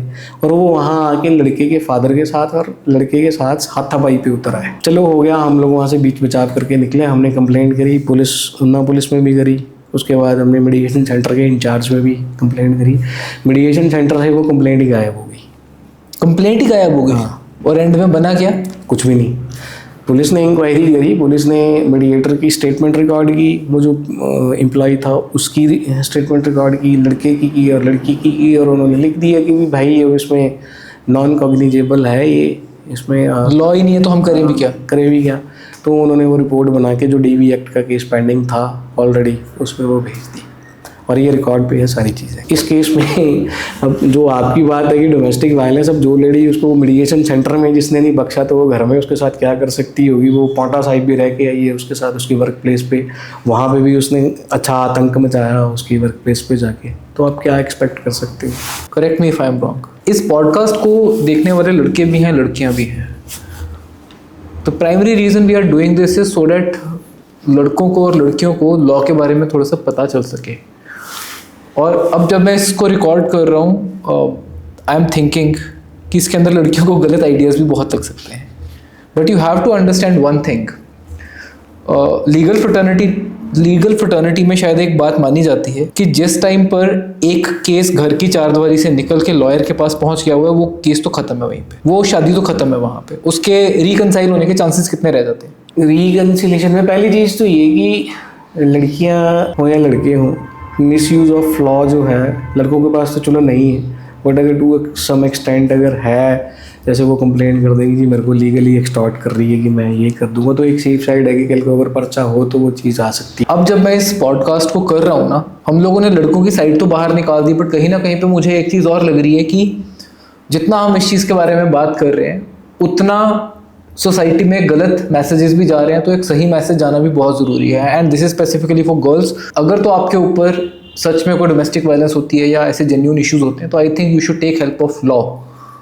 बट अगर आप लॉ का गलत यूज़ करते हो, आप एक बारी गेट बाय कर सकते हो, 2 बारी गेट बाय कर सकते हो। दोनों केसेस में हो सकता है आपके ऊपर कोई लीगल इम्प्लीकेशंस नहीं आएंगी, but rest assured life set नहीं होगी उससे। Do you think I am saying this thing right? जी बिल्कुल ठीक है। मिसयूज़ आप एक बार करोगे, 2 बार करोगे, लेकिन मालूम है क्या है, भगवान बहुत बड़ी चीज़ है, उससे डरना चाहिए। कानून से तो डरना चाहिए क्योंकि वो है, लेकिन भगवान से डरना चाहिए। अब लड़कों के पास तो कोई ऑप्शन नहीं है, क्योंकि वो लड़के मिसयूज़ किस चीज़ का कर सकते हैं। लॉ तो उनकी फेवर में नहीं न था, ना है, ना मुझे लगता है जो सिनेरियो है कभी होगा भी नहीं। लेकिन लड़कियों को भी लॉ का मिसयूज़ नहीं करना चाहिए। जहाँ जेन्युइन केसेस हैं, अब ऐसा नहीं है कि हर टाइम लड़की ही गलत हो, कई एग्रीव्ड होती हैं और वाकई एग्रीव्ड होती हैं, उनको प्रॉब्लम होती है, ठीक है, तो उसका जेन्युइन यूज़ करें लॉ का, तो वो ज़्यादा अच्छा है। आप एक बार मिसयूज़ करेंगे, 2 बार करेंगे, 3 बार करेंगे, लेकिन हर टाइम आप लॉ का मिसयूज़ नहीं कर पाएंगे। अब हर चीज़ के नेगेटिव वो भी होते हैं, इफ़ेक्ट्स होते हैं, जैसे मीडिया या सोशल मीडिया का नेगेटिव भी है, पॉजिटिव भी है, ऐसे ही लॉ का भी है। लॉ का मिसयूज़ जो है वो नहीं करना चाहिए, और बेसिकली लॉ का मिसयूज़ हम रोक नहीं सकते। एक या तो हो ना कोई एक ऐसा सेट स्टैंडर्ड है जिससे हम उसको रोक सकें। अब फीमेल्स में अब कोई फेक कंप्लेंट, अब मेरे को जो भी लोग सुन रहे हैं उनको हो सकता है उन्होंने अब तक जब ये पॉडकास्ट आएगा वो सुनेंगे तो उनको और भी बहुत से आइडियाज़ ऐसे मिल जाएंगे कि इस तरीके से नहीं तो इस तरीके से भी हम एक्सटॉर्ट कर सकते हैं, बट वो चीज़ गलत है। और इन केस अगर ड्यूरिंग ट्रायल ये चीज़ प्रूव हो जाती है रिकॉर्ड पे कि ये जो एलिगेशंस थे दे ऑल वर फेक, तो 340 की प्रोसीडिंग्स कोड 340 CRPC की प्रोसीडिंग्स कोड इनिशिएट करता है उस बंदे के खिलाफ जिसने फेक एविडेंस और फेक एलिगेशंस या फेक डॉक्यूमेंट्स या आप बोलो कि मॉर्फ्ड एविडेंस या मॉर्फ्ड डॉक्यूमेंट्स जो हैं वो रिकॉर्ड पे लगाए हैं अपनी फेवर में ऑर्डर्स लेने के लिए। तो वो 340 में अगर प्रोसीडिंग्स अगर वाइफ के अगेंस्ट शुरू हो जाए, इन केस अगर वो गलत उस पर ट्रैक पे आके उसने गलत चीज़ें यूज़ करके या सब कुछ गलत करके किया, और कोर्ट अगर ये डिसाइड कर देती है या उसकी ओपिनियन आ जाती है कि whatever she has laid in her evidence और the documents she has placed on record they are fabricated, forged या मॉर्फ्ड हैं, तो वो 340 की प्रोसीडिंग CRPC की उसके खिलाफ करती है। और उसमें अगर 340 की प्रोसीडिंग इनिशिएट हो जाए तो बहुत रेयर चांसेस होते हैं, ब्लीक चांसेस, रेयर भी नहीं ब्लीक चांसेस होते हैं कि वो बचेगी। एक चीज़ मेरे को और बताओ, कई लड़के होते हैं जो प्रोसीडिंग्स की ड्यूरेशन में इन फेक केसेस से तंग आके सुसाइड कर लेते हैं। उनको लगता है कि वो उस सारे टॉर्चर से छूट जाएंगे। डू यू थिंक प्रॉब्लम्स खत्म हो जाती हैं जब वो अपना सुसाइड कर लेते हैं? मेरे हिसाब से तो प्रॉब्लम्स ख़त्म तो नहीं होती, उसके लिए तो ख़त्म होगी जो दुनिया में नहीं रहा, अब जो दुनिया से चला गया उसको तो hardly makes a difference to him कि उसके पीछे से क्या हो रहा है और क्या नहीं हो रहा, क्योंकि उसने अपनी संसारिक यात्रा पूरी करी और वो निकल गया। अब उसने सुसाइड किया, तंग आके किया, जैसे भी किया, लेकिन जो उसकी फैमिली है उसको प्रॉब्लम्स रह जाती। कैसे? मान लीजिए कि 498 की FIR थी, उसमें हस्बैंड भी था, मदर भी थी, उसकी फादर भी थे, सिस्टर भी थी। अब हस्बैंड ने सुसाइड कर लिया, तो हस्बैंड की डेथ के बाद वो जो प्रोसीडिंग है 498 की बाकियों के खिलाफ थोड़ी ड्रॉप हो जाएगी, वो तो चल ही रही है ना, वो तो नहीं रुकी। ऐसा भी होता है कि लड़कियां जो होती हैं मेंटेनेंस फिर लड़के के पेरेंट्स से मांगना शुरू कर देती हैं? यस है, कुछ लॉज हैं ऐसे, 1-2 जजमेंट्स हैं जिसमें ये है कि अगर हस्बैंड इस दुनिया में नहीं रहा है तो उसके जो पेरेंट्स हैं हस्बैंड की, वो they are liable to maintain their daughter in law. अब इन केस आप इसको दूसरे नज़रिए से भी देखो ना, हस्बैंड ने सुसाइड कर लिया, उसकी प्रॉपर्टी थी, he was having property in his name, तो वो प्रॉपर्टी जब डिवाइड होगी, मूवेबल है या इमूवेबल है, तो उसका वाइफ का तो शेयर रहा ही उसमें, तो वो प्रॉब्लम ख़त्म होने की बजाय वो तो बढ़ गई। अब एक घर था, वो बेटे के नाम था, बेटे ने अपने नाम से खरीदा था, बेटे ने सुसाइड कर लिया। अब जब वो प्रॉपर्टी की म्यूटेशन होगी, इंतकाल चढ़ेगा, जिसे हम इंतकाल बोलते हैं, तो वाइफ के नाम भी चढ़ेगा, बच्चे हैं तो बच्चे के नाम भी चढ़ेगा, माँ है तो माँ के नाम भी चढ़ेगा, तो वो तो उस घर की पार्टनर होगी, तो इस चीज़ से इम्प्लीकेशंस और बढ़ गई उनके लिए।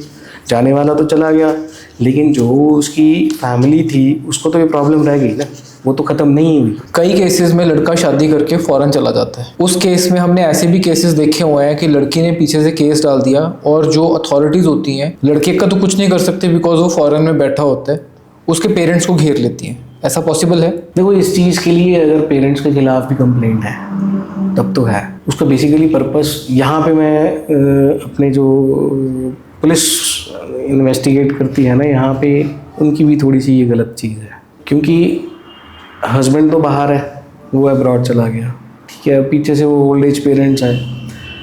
अब FIR दर्ज हो गई, नो डाउट उनके खिलाफ भी हो गई, माँ बाप के खिलाफ भी अगर करवाई है, तो पुलिस वाले उनके ऊपर प्रेशर डालते हैं, उनको हरास करते हैं, ह्यूमिलेट करते हैं कि भी अपने बेटे को बुलाओ। ये चीज़ गलत है। मैंने एक वीडियो देखा था, अभी रील वायरल हो रही थी, उसके अंदर शायद वो वुमेन कमीशन की लेडी थी जिसने सामने पेरेंट्स खड़े किए हुए थे लड़के के, उसके साथ लड़के के साथ वीडियो कॉल के ऊपर चैट बात कर रही थी और उसको बोल रही थी कि या तो अब तू वापस आ जा, अदरवाइज तब तक के लिए तेरे पेरेंट्स को हम लोग कस्टडी में ले रहे हैं। ऐसा कोई अथॉरिटी होती है? नहीं, ऐसी कोई अथॉरिटी नहीं है। जो 498 है, ऑल्दो ये नॉन अवेलेबल है, लेकिन ये सुप्रीम कोर्ट की जजमेंट्स आई थी जिसमें Arnesh Kumar state of UP था, और रिसेंटली भी मेरे ख्याल से सुबोध करके भी आई है, एक और आई है, उसमें 498 को डाइल्यूट किया है। अब पहले क्या था, पहले जब 498 का पर्चा होता था तो घर वाला, सास, ससुर, ननद जिनके नाम लिखा दिए सबको उठाते थे, उठा के जेल के अंदर। लेकिन अब वो चीज़ को डाइल्यूट कर दिया। अब सुप्रीम कोर्ट ने अरनेश वाला जो जजमेंट थी ना, उसमें ये बोला था कि 41A का नोटिस देके आप इनको छोड़ सकते हैं। अब 41A में डिस्क्रिशन है पुलिस वालों की कि उनको उसको कस्टडी में रखना है या नहीं रखना है। तो सिनेरियो 2 चेंज हुआ है अब इसका, जो 498 वाला है। अब जहाँ तक पेरेंट्स को रखना है, तो पेरेंट्स के खिलाफ अगर FIR हुई है तो उनके पास ऑप्शन है कि वो बेल सीख कर सकते हैं और बेल हो भी जाती है। ऐसा नहीं है कि पर ऐसा नहीं है कि उनका नाम नहीं आ सकता, आ सकता है। आ सकता है, पर उनको आप अगर जैसे आप अभी बता रहे थे, दो मैंने वो रील देखी नहीं है, और ऐसा कोई लॉ है भी नहीं कि अगर लड़का नहीं आएगा तो लड़की के माँ बाप को हम जब तक लड़का नहीं आता जब तक हम कस्टडी में रखते हैं। लॉ तो ये बोलता है कि ये person can not be kept in indefinite period of custody. ठीक है, उसमें जैसे बंदा कस्टडी में है तो 60 डेज 90 डेज में चलान पीसी करना पड़ता है, अगर नहीं करते हैं पीसी तो वो डिफ़ॉल्ट बेल हो जाती है।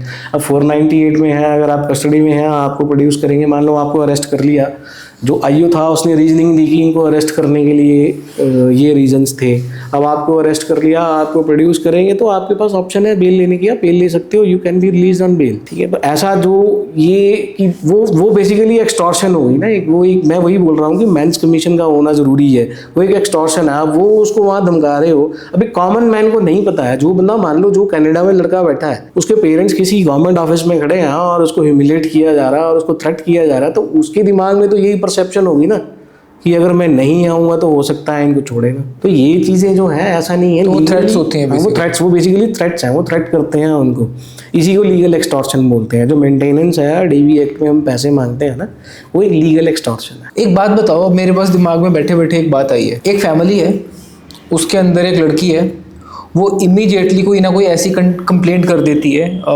फेक कंप्लेंट जिसके कोई बेसिस नहीं है, बट बिकॉज लॉज उसके साथ हैं तो वो कर देती है। ऐसे केस में जो फैमिली अफेक्टेड होती है, पेरेंट्स हैं चाहे हस्बैंड है, उसको इमीडिएटली लॉयर की हेल्प लेनी चाहिए। अगर आपके खिलाफ कोई कंप्लेंट आती है तो मेरी तो एडवाइस ये है, इधर कंप्लेंट की कोई नेचर नहीं होती, वो फेक है, जेन्युइन है, वो सेमी फेक है, सेमी जेन्युइन है, या वो बोल लो कि भी उसको हम फैब्रिकेटेड बोल सकते हैं, या कुछ चीज़ों को ओमिट करके और उसमें ऐड करके हमने किसी ने भी कर दी। जो जेन्युइनली अगर ऐसी कोई कंप्लेंट आती है या कोई प्रॉब्लम आती है तो एटलीस्ट आपको लॉयर से कंसल्ट करना चाहिए, क्योंकि कल को अगर कोई कॉम्प्लिकेशंस आए या आने वाली हों तो आपको एटलीस्ट पता हो कि आपका कोर्स ऑफ एक्शन क्या रहेगा। ठीक है, अब 498 में अब लोग बेसिकली आजकल बहुत सारा चला हुआ, ऊना में भी एक ग्रुप बना हुआ है एकल नारी करके, तो वो बेसिकली क्या करती हैं, वो उनका फीमेल की साइड जैसे विमेंस कमीशन है उस तर्ज पे वो काम करती हैं। ठीक है, तो वो जैसे कोई कंप्लेंट करी है तो वो 3-4 इकट्ठी होंगी वहाँ पे पुलिस स्टेशन में जाके बैठ जाएंगी। जब वो हस्बैंड की फैमिली आएगी वहाँ तो उसको डराएंगे भी, धमकाएंगे भी, मतलब हर तरीके से साम दाम दंड भेद हर तरीके का फार्मूला अपना के एक्सटॉर्ट करने के लिए वो करते हैं। और जब कोई बहुत स्ट्रॉन्ग बिल्ड मतलब है, या जिसे पता है कि लीगली क्या हो सकता है, वो लोग उन चीज़ों से नहीं डरते हैं। कॉमन मैन जिसको नहीं पता है वो डर जाते हैं। तो इसलिए अगर कोई ऐसी प्रॉब्लम आती है तो आपको अपने लॉयर से कंसल्ट करना चाहिए।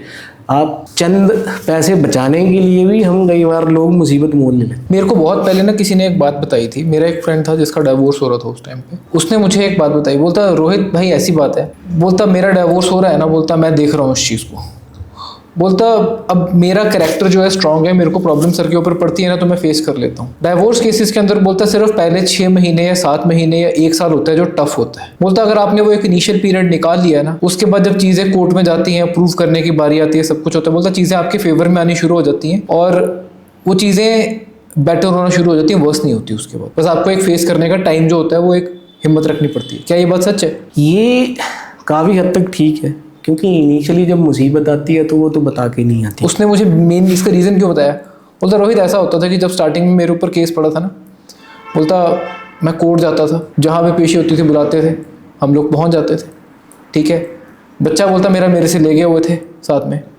बोलता 1 साल तक तो उधर से लड़की भी आती रही, उसके पेरेंट्स भी आते रहे, इधर से मैं भी आता रहा, मेरे पेरेंट्स भी आते रहे। बोलते अब लोगों को ये बात पता नहीं होती कि केसेस जब चलते हैं तो वो 10-10 साल तक भी खिंच सकते होते हैं बड़े आराम से। बोलता 1 साल के बाद धीरे धीरे मेरे साथ तो मेरा भाई भी आ रहा था, मेरे साथ मेरे पेरेंट्स भी आ रहे थे, हम लोग को झेल रहे थे। लड़की की साइड से पहले उसके फादर ने आना बंद किया।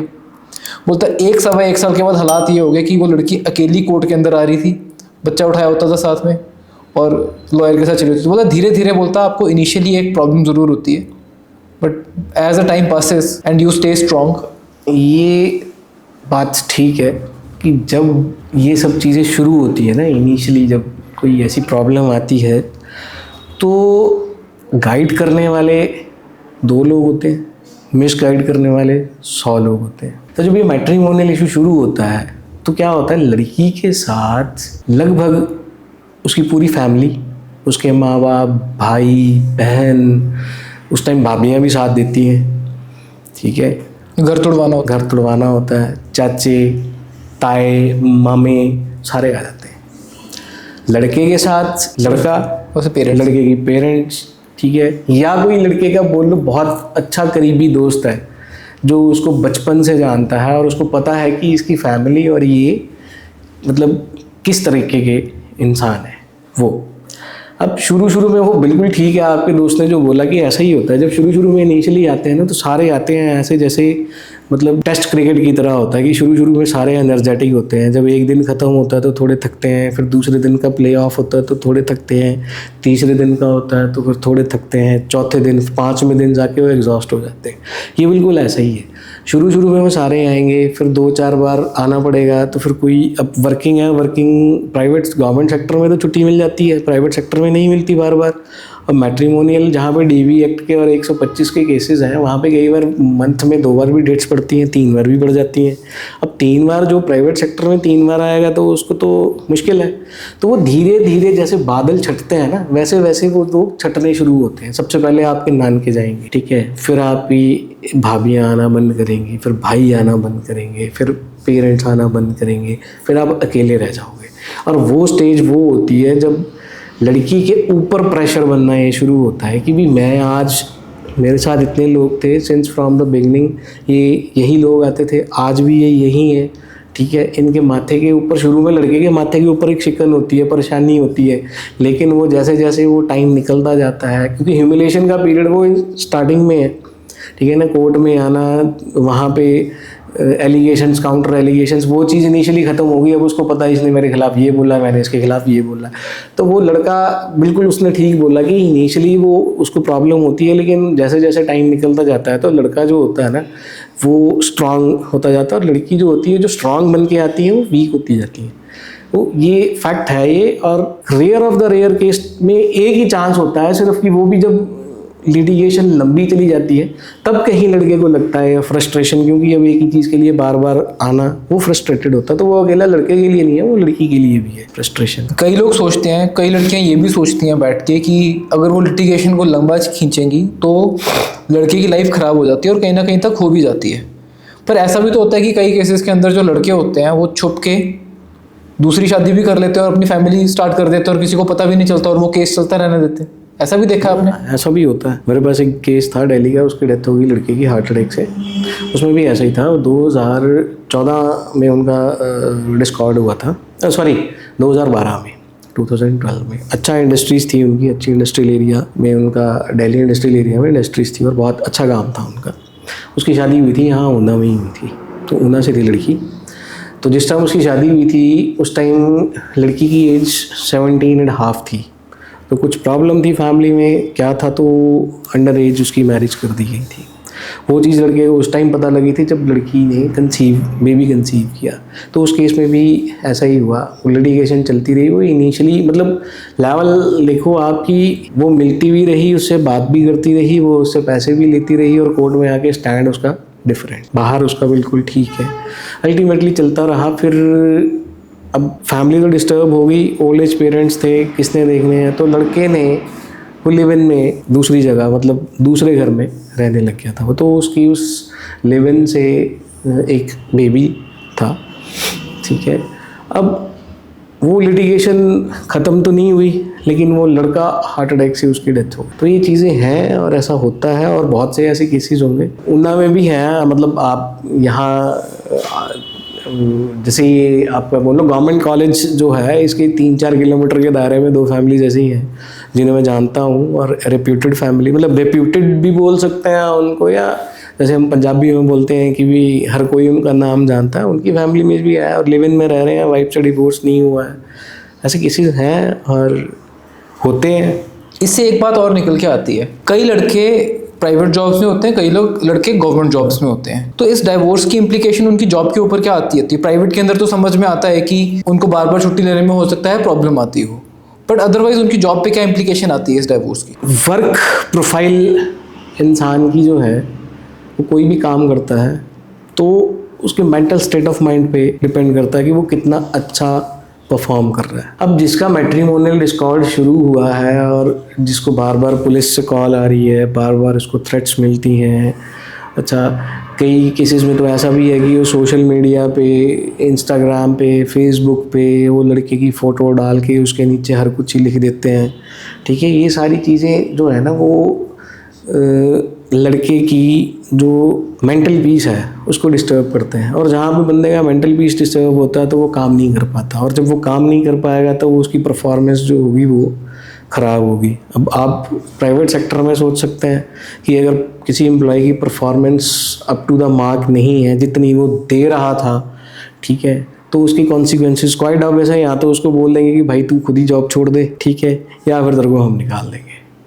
तो ऐसा नहीं है, प्राइवेट सेक्टर में इम्प्लीकेशंस तो बहुत है, ठीक है, आप बात नहीं कर सकते। गवर्नमेंट सेक्टर में ठीक है, गवर्नमेंट सेक्टर में आपको पता है कि गवर्नमेंट सेक्टर में एक पेट आपको सैलरी मिलनी है। प्राइवेट सेक्टर में आपकी 2 छुट्टियां मिलती हैं महीने की, 3 आपकी, चौथी होगी आपकी सैलरी जाएगी, ठीक है, और भी बहुत सी इम्प्लीकेशंस आएंगी। आपको आपके HR एंटरटेन नहीं करेंगे, आपको अर्जेंसी लीव चाहिए वो नहीं मिलेगी अगर आप बिना बताए लीव करोगे, या कुछ ऐसा हो जाता है तो आपको शो कॉज नोटिस आते हैं। गवर्नमेंट सेक्टर में ऐसा है, आपके पास न्यूमरस ऑफ लीव्स अवेलेबल हैं, आप ले सकते हो, ठीक है, लेकिन ऐसा नहीं है, मेंटल स्ट्रेस उनको भी होता है, बट वो जितना इफेक्ट प्राइवेट सेक्टर वालों को करते हैं उतना गवर्नमेंट वालों को नहीं करते। मैंने एक केस सुना था, दिल्ली की एक MNC थी, उसका जो CEO था वो अपने एम्प्लॉयज़ को जानता था। उसके एक एम्प्लॉयज़ के ऊपर इसी तरीके से मैट्रिमोनी का केस पड़ा था और वो फेक केस था, and it was in the knowledge of that CEO। तो जब उसके ऊपर केस की प्रोसीडिंग्स चली तो ये बात बाद में निकल के आई। व्हाट ही डिड वाज, उसने अपने एम्प्लॉय को फायर कर दिया था कि इसके ऊपर केस हुआ है,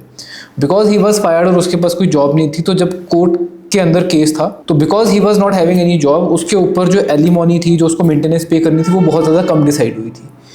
once that alimony money, once that maintenance money was decided, उसने उसको दोबारा से रिहायर कर दिया था और इस बीच में उसकी दोबारा से साइड से हेल्प करता रहा। Does that type of help matters? Rare of the rarest उसमें है, आपका जो एम्प्लॉयर है वो कैसा है, ठीक है, वो हो सकता है जो एम्प्लॉई था उसके बहुत अच्छे टर्म्स होंगे उसके साथ, या हो सकता है कि वो जो CEO था उसने ये चीज़ें कहीं अपनी फैमिलीज में देखी होंगी, वो एक्टिविस्ट था, बहुत एक्टिविस्ट था, या वो बहुत क्लोजली या माइन्यूटली उसने इन चीज़ों को स्टडी किया होगा कभी। लेकिन प्रैक्टिकल लाइफ में चीज़ें थोड़ी डिफरेंट है। हाँ, ये जो एलिमनी है और ये मेंटेनेंस है, ये जो स्टेटस है फैमिलीज़ का, उनका एजुकेशन, उनका लिविंग स्टैंडर्ड, उनकी फैमिलीज़ का जो इकोनॉमिक स्टेटस है, सोशल स्टेटस है, इन सब चीज़ों को देख के कोर्ट डिसाइड करती है। लेकिन जो परमानेंट एलिमनी है वो पेइंग कैपेसिटी पे भी डिपेंड करता है, ठीक है ना। अब मेरी पेइंग कैपेसिटी है या किसी और की पेइंग कैपेसिटी, उसकी महीने की इनकम ही 20,000 है, वो पेइंग कैपेसिटी में 20 लाख तो नहीं दे पाएगा। आजकल हाई कोर्ट का एक वीडियो वायरल हो रहा है जिसके अंदर वो लोग ये बात कहते हैं कि एलिमनी और मेंटेनेंस का मतलब ये नहीं है कि आपका हस्बैंड 50 लाख कमा रहा है साल का, तो आपको हमने उसके 2.5 लाख के अंदर से या 4 लाख के अंदर से हमने आपको 2 लाख देना है। आप अपने फादर के घर में जो स्टेटस मेंटेन करती थी उतना वो आपको पे करेगा। Is it right? To some extent right. एक चीज़ प्रज्यूम करके चलते हैं, जस्ट फॉर एग्जांपल कि एक कपल की शादी हुई, उसमें जो लड़की थी she was from very well of family, और जो हस्बैंड था वो एक मिडिल क्लास फैमिली से था। दोनों का डिस्कॉर्ड हो जाता है, तो जो मेंटेनेंस है वो लॉ तो ये बोलता है कि जो बेनिफिट्स हस्बैंड एंजॉय कर रहा है उसी हिसाब से हस्बैंड के सोशल स्टेटस के और उसकी इनकम सोर्सेज एंड सब चीज़ों के हिसाब से ही मेंटेनेंस मिलेगा। लेकिन कुछ केसेस में ऐसा भी होता है जहाँ पे हस्बैंड दिखाने के लिए कुछ और होता है और एक्चुअल में कुछ और होता है। तो मतलब ये सारी चीज़ें सब्जेक्ट टू प्रूफ है, आप क्या प्रूव करते हो, क्या नहीं प्रूव करते हो, एविडेंस क्या है आपके पास, रिकॉर्ड्स क्या हैं। दोनों की कई बार वाइफ वर्किंग होती है, वो बोलती हैं जी मैं तो कमाती नहीं। अब एक बात बताओ, अगर किसी लेडी का कोई बुटीक है, ठीक है, तो उसका क्या डॉक्यूमेंट आप प्रूव कर पाओगे? या तो मैक्सिमम केसेस में हम लोग प्लीड करते हैं लड़की की तरफ से कि we are not having a source of income, हमारे पास काम करने के लिए कुछ नहीं है। और कुछ केसेस में ऐसा होता है कि उनका कोई अपना साइड बिजनेस है, वो काम कर रही हैं पर वो डिस्क्लोज़ नहीं करती हैं। तो मतलब बहुत सारी चीज़ें हैं, बहुत सारे फैक्टर्स होते हैं जो ये चीज़ डिसाइड करते हैं आके कि कितनी मेंटेनेंस या कितना एलिमनी इसको देना है या कितना मिलेगा। तो law is basically mixture of ये मेंटेनेंस में और मैट्रिमोनियल में बड़ी सारी चीज़ों का एक मिक्सचर है इसमें। आजकल मैट्रिमोनियल वेबसाइट्स के ऊपर भी शादी के बहुत ज़्यादा केसेस होते हैं। मैट्रिमोनियल वेबसाइट्स पे जो केसेस हैं उसमें लीस्ट नंबर्स हैं फीमेल्स के जो वहाँ पे, जैसे हम बोल लो कि ठगी वाला काम करती हैं, मैक्सिमम नंबर्स जो हैं वो मेल्स के हैं वहाँ। अब मैट्रिमोनियल में मैं आपको एक इंसिडेंट बताता हूँ, चंडीगढ़ का इंसिडेंट है वो, और मेरे कोई नोन है उनके ऑफिस का ही है। उनके पास एक लड़का काम करता था, उनका अपना वेब डिज़ाइनिंग का, वेब डेवलपमेंट का और ये कंप्यूटर लैपटॉप्स का, इनका सारा जैसे सॉफ्टवेयर्स डेवलप करना, ये सारा काम था। तो उनके पास एक लड़का था, वो काम करता था, उसने अपना मैट्रिमोनियल वेबसाइट पे डाला हुआ था शादी के लिए। तो एक मैच हुआ मैट्रिमोनियल वेबसाइट पे उसका और किसी लड़की का। तो वो जो लड़का था वो बेसिकली यहाँ से आए, यूपी से, मेरठ से था शायद, और वो जो लड़की थी वो भी यूपी की थी, वो गाज़ियाबाद से थी। मैट्रिमोनियल वेबसाइट पे बात हुई, बात होने के बाद उसने पूछा कि भी मिल के बात कर ले, वो भी चंडीगढ़ में वर्किंग थी। तो उसने बोला कि मिल के बात कर लेते हैं। तो इन्होंने प्लेस डिसाइड करी कि हम चंडीगढ़ में एक पार्क है कि वहाँ हम, वो हालांकि लड़की जो इंसिस्ट कर रही थी कि किसी रेस्टोरेंट वगैरह में या ऐसे, तो लड़का कहता है कि नहीं, फर्स्ट मीटिंग है तो अभी पार्क में हम लोग बैठ के वहाँ पे आराम से बात करेंगे। लड़का उसको पार्क में मिला। जितना टाइम मुझे आपको ये बात करते हुए इतने टाइम में ही बात हुई और वो दोनों वहाँ से चले गए। ना कोई फ़ोन कॉल की लड़के ने दोबारा, ना कोई कुछ। लड़की ने तीसरे दिन जाके FIR करा दी कि ये मेरे को मिला मैट्रिमोनियल पे, हम लोग मिले, ये मेरे को रूम में ले गया और इसने मेरे साथ फिजिकल रिलेशंस डेवलप करने की कोशिश करी। चलो हो गया। अब खरड़ पुलिस के पास दरख्वास्त दी, उसने एप्लीकेशन दी, तो वहाँ पे उसको बुलाया लड़के को। हालांकि मैं उस इन्वेस्टिगेटिंग ऑफिसर की दाद देता हूँ जिसने FIR दर्ज नहीं की, उसने FIR रजिस्टर नहीं किया, और FIR को बिना रजिस्टर किए उसने कंप्लेंट रजिस्टर करने के बाद लड़के को बुलाया। लड़का आया और उससे पूछा उसने डिटेल में, तो उसने वो सारी जो बात एक्चुअल में हुई थी उसने लड़के ने बता दिया कि मेरे को मैट्रिमोनियल में मिला था जी, ये मेरा यूज़र नेम है, ये मेरा पासवर्ड है, ये वेबसाइट है, ये उसका नाम था वहाँ पे, ठीक है, और वहीं से हुआ और इस पार्क में हम मिले हैं, इस गाड़ी में मैं आया था, मैंने गूगल पे से उस ऑटो वाले को पैसे पे किए, सारा उसने वो बता दिया। उसने इनिशियली उसको पुलिस कंप्लेंट नंबर लगा के एप्लीकेशन को रखा और उसने उसको इन्वेस्टिगेट किया। मतलब ये बात 15 दिन ये इशू चलता रहा।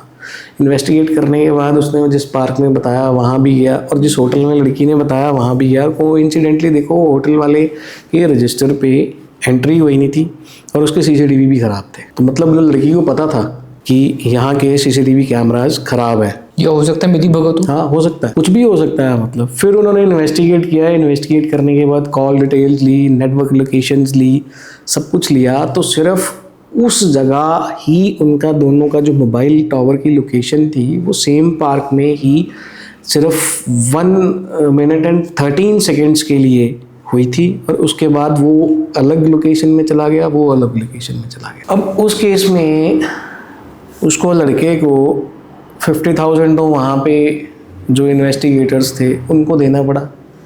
उसके अलावा उसने 1 लाख के करीब उसने लड़की को दिया उसको सेटल करने के लिए। तो उस केस में बताओ मैट्रिमोनियल वेबसाइट पे ही चीज़ें हो रही हैं कि आजकल कॉमन हो गया है, मतलब ठगने का तरीका।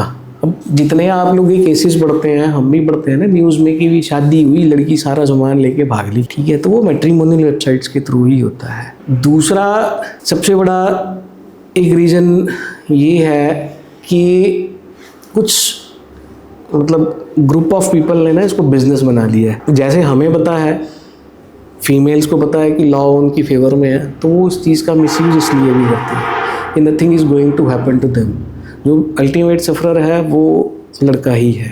तो जो मैंने आपको इंसिडेंट बताया ना, इसमें लड़के का क्या कसूर था? कुछ भी नहीं था। शादी तो हर कोई करना चाहता है, ठीक है, लेकिन इन सब चीज़ों को देखने के बाद जो आज का सिनेरियो है, मुझे नहीं लगता कि अगर आप 100 लड़कों को पूछो तो 100 में से 70 तो मना कर देंगे कि ऐसे ही ठीक है।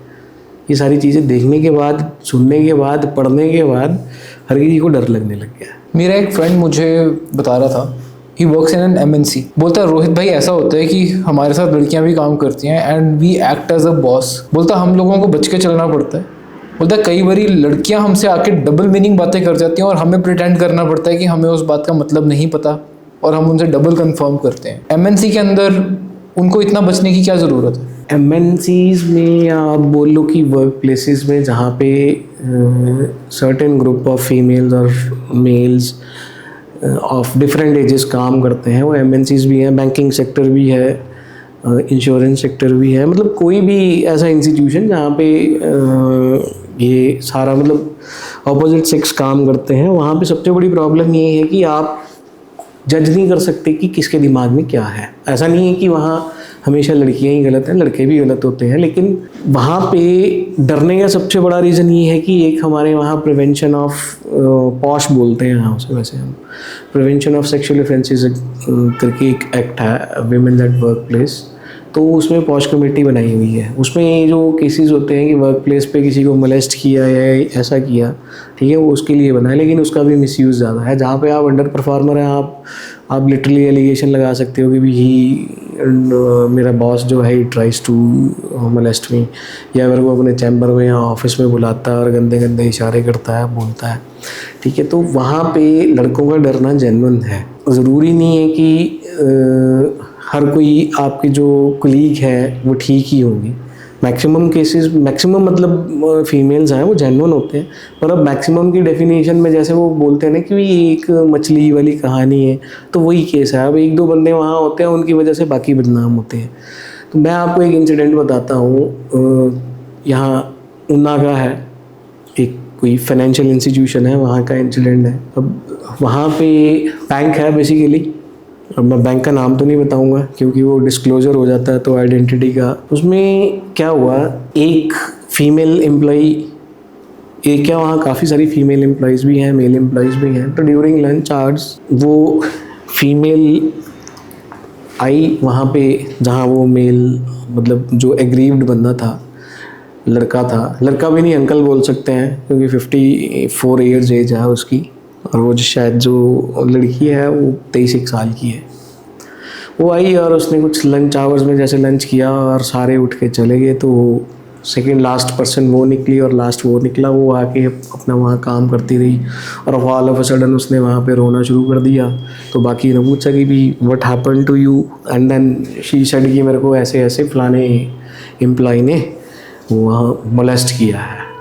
तो कंप्लेंट की पुलिस में, और पुलिस में कंप्लेंट होने के बाद वो FIR रजिस्टर हो गई। उस FIR रजिस्टर होने के बाद जो है उस एम्प्लॉई की इंटरनल कमेटी में इंक्वायरी हुई। पुलिस तो जो इन्वेस्टिगेट कर रही थी वो कर ही रही थी। इंटरनल कमेटी में इंक्वायरी होने के बाद क्या हुआ कि इंक्वायरी रिपोर्ट में कुछ नहीं आया, there is nothing on their inquiry report की ऐसी मोलेस्टेशन हुई या नहीं हुई, लेकिन उसको डिमोट कर दिया एक पोस्ट नीचे। मैटर यहाँ ख़त्म नहीं हुआ। फिर उसकी कंप्लेंट्स की उसने दोबारा हेड ऑफिस में, कभी कहीं, फिर उसकी ट्रांसफ़र किसी और जगह की, फिर वहाँ से उसकी दोबारा कंप्लेंट करके ट्रांसफ़र कहीं और जगह कर दी। अब जब से वो FIR हुई है उसके खिलाफ उसके डिपार्टमेंट में 50 कंप्लेंट्स उसने कर दी हैं, और उसकी कंप्लेंट्स के ऊपर कभी कहीं ट्रांसफ़र, कभी कहीं, कभी डेपुटेशन पे, कभी 4 दिन के लिए, कभी कहीं, ये हालात है। तो जब ये एक बैंक में हो सकता है जहाँ पे, और वो फेक है, जेन्युइनली फेक है, क्योंकि बैंक का हर वॉशरूम को छोड़ के बाकी पूरा का पूरा एरिया जो है वो CCTVs में कवर होता है। MNCs में आप सोच सकते हो, MNCs में अब ऐसा होता है कि सारे इकट्ठी ग्रुप पार्टीज़ होती हैं, लोग जाते भी हैं इकट्ठे, बॉयज़ गर्ल्स सब कुछ एंजॉय करते हैं, ड्रिंक्स भी शेयर करते हैं, सब कुछ है, लेकिन वहाँ पे भी मिसयूज़ हो जाता है। मैं एक इंसिडेंट अपनी फैमिली से बताऊंगा, मैं नाम तो नहीं लूँगा उसका, दिल्ली में रहते हैं, मेरे कज़न है, तो वो ऐसे ही जैसे MNCs में वो भी काम करते हैं, he is at good post, अच्छी कंपनी में है वो। तो उनकी एक कलीग थी, she also hails from Himachal, तो वो कहीं जैसे पार्टीज़ में जाते थे, इनकी अपनी ग्रुप पार्टीज़ भी होती हैं, कंपनी की पार्टीज़ भी होती थी, तो वहाँ जाते थे, तो वो लड़की ने कहीं उनको जैसे चीक्स पे हल्का सा किस कर दिया है कुछ है, तो उसने उस चीज़ को इग्नोर किया ब्रदर ने कि it is a normal thing, ठीक है, कोई बड़ी बात नहीं है। वो उसके कुछ टाइम के बाद वो जैसे वर्किंग अपना वर्क उस पर जॉब पे जा रहे थे, तो मॉर्निंग में दोनों जैसे जा रहे थे ऑफिस, तो उसने ही हल्का सा मेरे कज़न ने उसको हल्का सा ऐसे चीक पे ऐसे मतलब हाथ लगा दिया, ठीक है, आउट ऑफ लव अफेक्शन या ऐसी कोई इंटेंशन दोनों केसेस में नहीं थी कि कोई जब लड़की ने उसको चीक पे किस किया तब भी उसकी कोई ऐसी इंटेंशन नहीं होगी, ठीक है, एक अच्छे फ्रेंड्स होते हैं तो हो जाता है, और उसकी भी ऐसी इंटेंशन नहीं थी। और लड़की ने सारा दिन काम करने के बाद शाम को जब उसने साइन ऑफ करना था तो उसने कंप्लेंट कर दी वहाँ पे अपने डिपार्टमेंट में भी, सब में भी, कि इसने ऐसे ऐसे मेरी चीक्स पे हाथ लगाया और इसने बैड टच किया है मेरे को और गलत जो है वर्ड्स का यूज़ किया है। अब जो फर्स्ट इंसिडेंट हुआ जहाँ पे लड़की ने किया, वहाँ पे तो वो एक बार था या उसको पब बोल लो या रेस्टोरेंट बोल लो, वहाँ पे सीसीटीवी लगे थे लेकिन उसको कोई ऑब्जेक्शन नहीं था, वो ठीक है, बात खत्म हो गई। लेकिन जहाँ पे उसने उसको ऐसे हल्का सा टच कर दिया चीक पे, ठीक है, तो वहाँ पे सीसीटीवी कैमरे लगे हुए थे, वो चीज़ उसके खिलाफ चली गई। तब इस केस में हम बताएं कि इंटेंशन कहाँ किसकी गलत थी, जस्ट लॉ इज अगेंस्ट। हाँ, जस्ट लॉ इज अगेंस्ट। और हमारे कोर्ट में भी एक इंसिडेंट हुआ, वहाँ पे तो एक एम्प्लॉई ने, कॉन्ट्रेक्चुअल एम्प्लॉई ने रेगुलर एम्प्लॉई पे बाथरूम में ले जाके रेप करने का केस डाल दिया था गवर्नमेंट बिल्डिंग के अंदर, कोर्ट में यस, पर नाम नहीं लूँगा मैं, अब उसके लीगल कॉम्प्लिकेशंस हैं क्योंकि प्रोसिक्यूटरिक्स का भी, और 2 विक्टिम थी या नहीं थी that is a different thing, पर उसका नाम नहीं ले सकते। तो वो वहाँ पे अब उस एम्प्लॉई को भी बेचारे को तो ट्रायल फेस करना पड़ा ना, चाहे वो एक्विटल ही हुआ है बाद में। तो यार ऐसी इन सारी चीज़ों के अंदर जहाँ पर एक लड़का है गर्लफ्रेंड बॉयफ्रेंड है, एक लड़का है ऑफिस में काम कर रहा है, एक लड़का है वो शादी करने वाला है, एक लड़का है उसकी शादी हो चुकी हुई है, एक लड़का है वो घर में बेटा है उसकी और भी फैमिली है, तो बच के चले कैसे फिर? वो बच केवल यही है कि अगर जितना आप बच सकते हो, इसका मतलब उसका सिर्फ एक कोई ग्रह खराब होना चाहिए और उसके ऊपर ग्रह बोल लो, लॉ बेसिकली तो ग्रह ही है क्योंकि लॉ खराब है, लॉ एडवर्स है मेरे अगेंस्ट। मैं अब किसी हस्बैंड की जगह मैं हूँ, अगर मान लीजिए भगवान ना करे टचवुड कभी ऐसा हो जाए, कोई बात नहीं, लकड़ी की कुर्सी कभी ऐसा हो जाए मेरे खिलाफ भी ये केसेस स्लैम हो सकते हैं। मेरे पास भी कोई ऑप्शन नहीं है क्योंकि हम लोग हेल्पलेस हैं। बस एक ही ऑप्शन है कि आप अपने we have to stay strong, you have to stay strong और खड़ा होना पड़ेगा and let them prove it, और वो अगर निकालना पड़ेगा। कोई किसी चीज को नहीं देख रहा लेकिन भगवान देख रहा है, उससे यहाँ पे तो चलो ये हम लोग अपनी लीगल उसमें तो इसको डिस्पोजल बोलते हैं, केसेस को कोई डिस्पोजल हो गया। वैसे एक वो है कि justice delayed is justice denied, या और भी बहुत सारे ऐसे प्रोवर्ब्स हैं, लेकिन प्रैक्टिकली अगर हम बोलें कि कोई जस्टिस हो रहा है तो जस्टिस नहीं हो रहा है, वो बेसिकली डिस्पोजल है। और भगवान देख रहा है, जो भगवान से डरता है वो कभी लॉ का तो क्या वो किसी भी चीज़ का मिसयूज़ नहीं करता। तो ये प्रैक्टिकली है और ऐसा होता है। मिसयूज़ बहुत आजकल के सिनेरियो में तो बहुत ज़्यादा एक्सट्रीम होने लग गया है। अब गर्लफ्रेंड बॉयफ्रेंड वाले में भी मैं आपको बताता हूँ कि एक कॉमन चीज़ है, गर्लफ्रेंड और बॉयफ्रेंड एक बहुत आजकल का बहुत कॉमन कंसेप्ट है। लड़के लड़कियाँ घूमने जाते हैं, ये ज़रूरी नहीं है कि आपके ऊपर कोई केस डालना है तो उसके लिए आपको बंद कमरे में जाना पड़ेगा, ठीक है। वो एक पब्लिक प्लेस पे या सिक्योर्ड प्लेस का भी कोई इंसिडेंट बता सकते हैं। और ऐसा भी नहीं है कि लड़की गलत बोल रही है, हो सकता है लड़के ने भी ट्राई किया हो। ये भी तो हो सकता है लड़का लड़की अपनी मर्जी से घूमने जाए, वापस आए, घर वालों को पता चल जाए और वो घर वाले दबाव में लड़की के नाम से कंप्लेंट दिलवा दें। होता है, ऐसा होता है, इट हैपेंस। हाँ होता है। पर उन केसेस में क्या होता है ना, उन केसेस में जैसे उसमें आपके पास, लड़के के पास कुछ ना कुछ तो एविडेंशरी वैल्यूज होती हैं, उसको कुछ ना कुछ उसके पास एविडेंस होगा, कुछ फोटोज होंगी उनकी, पढ़ तो जाएगा।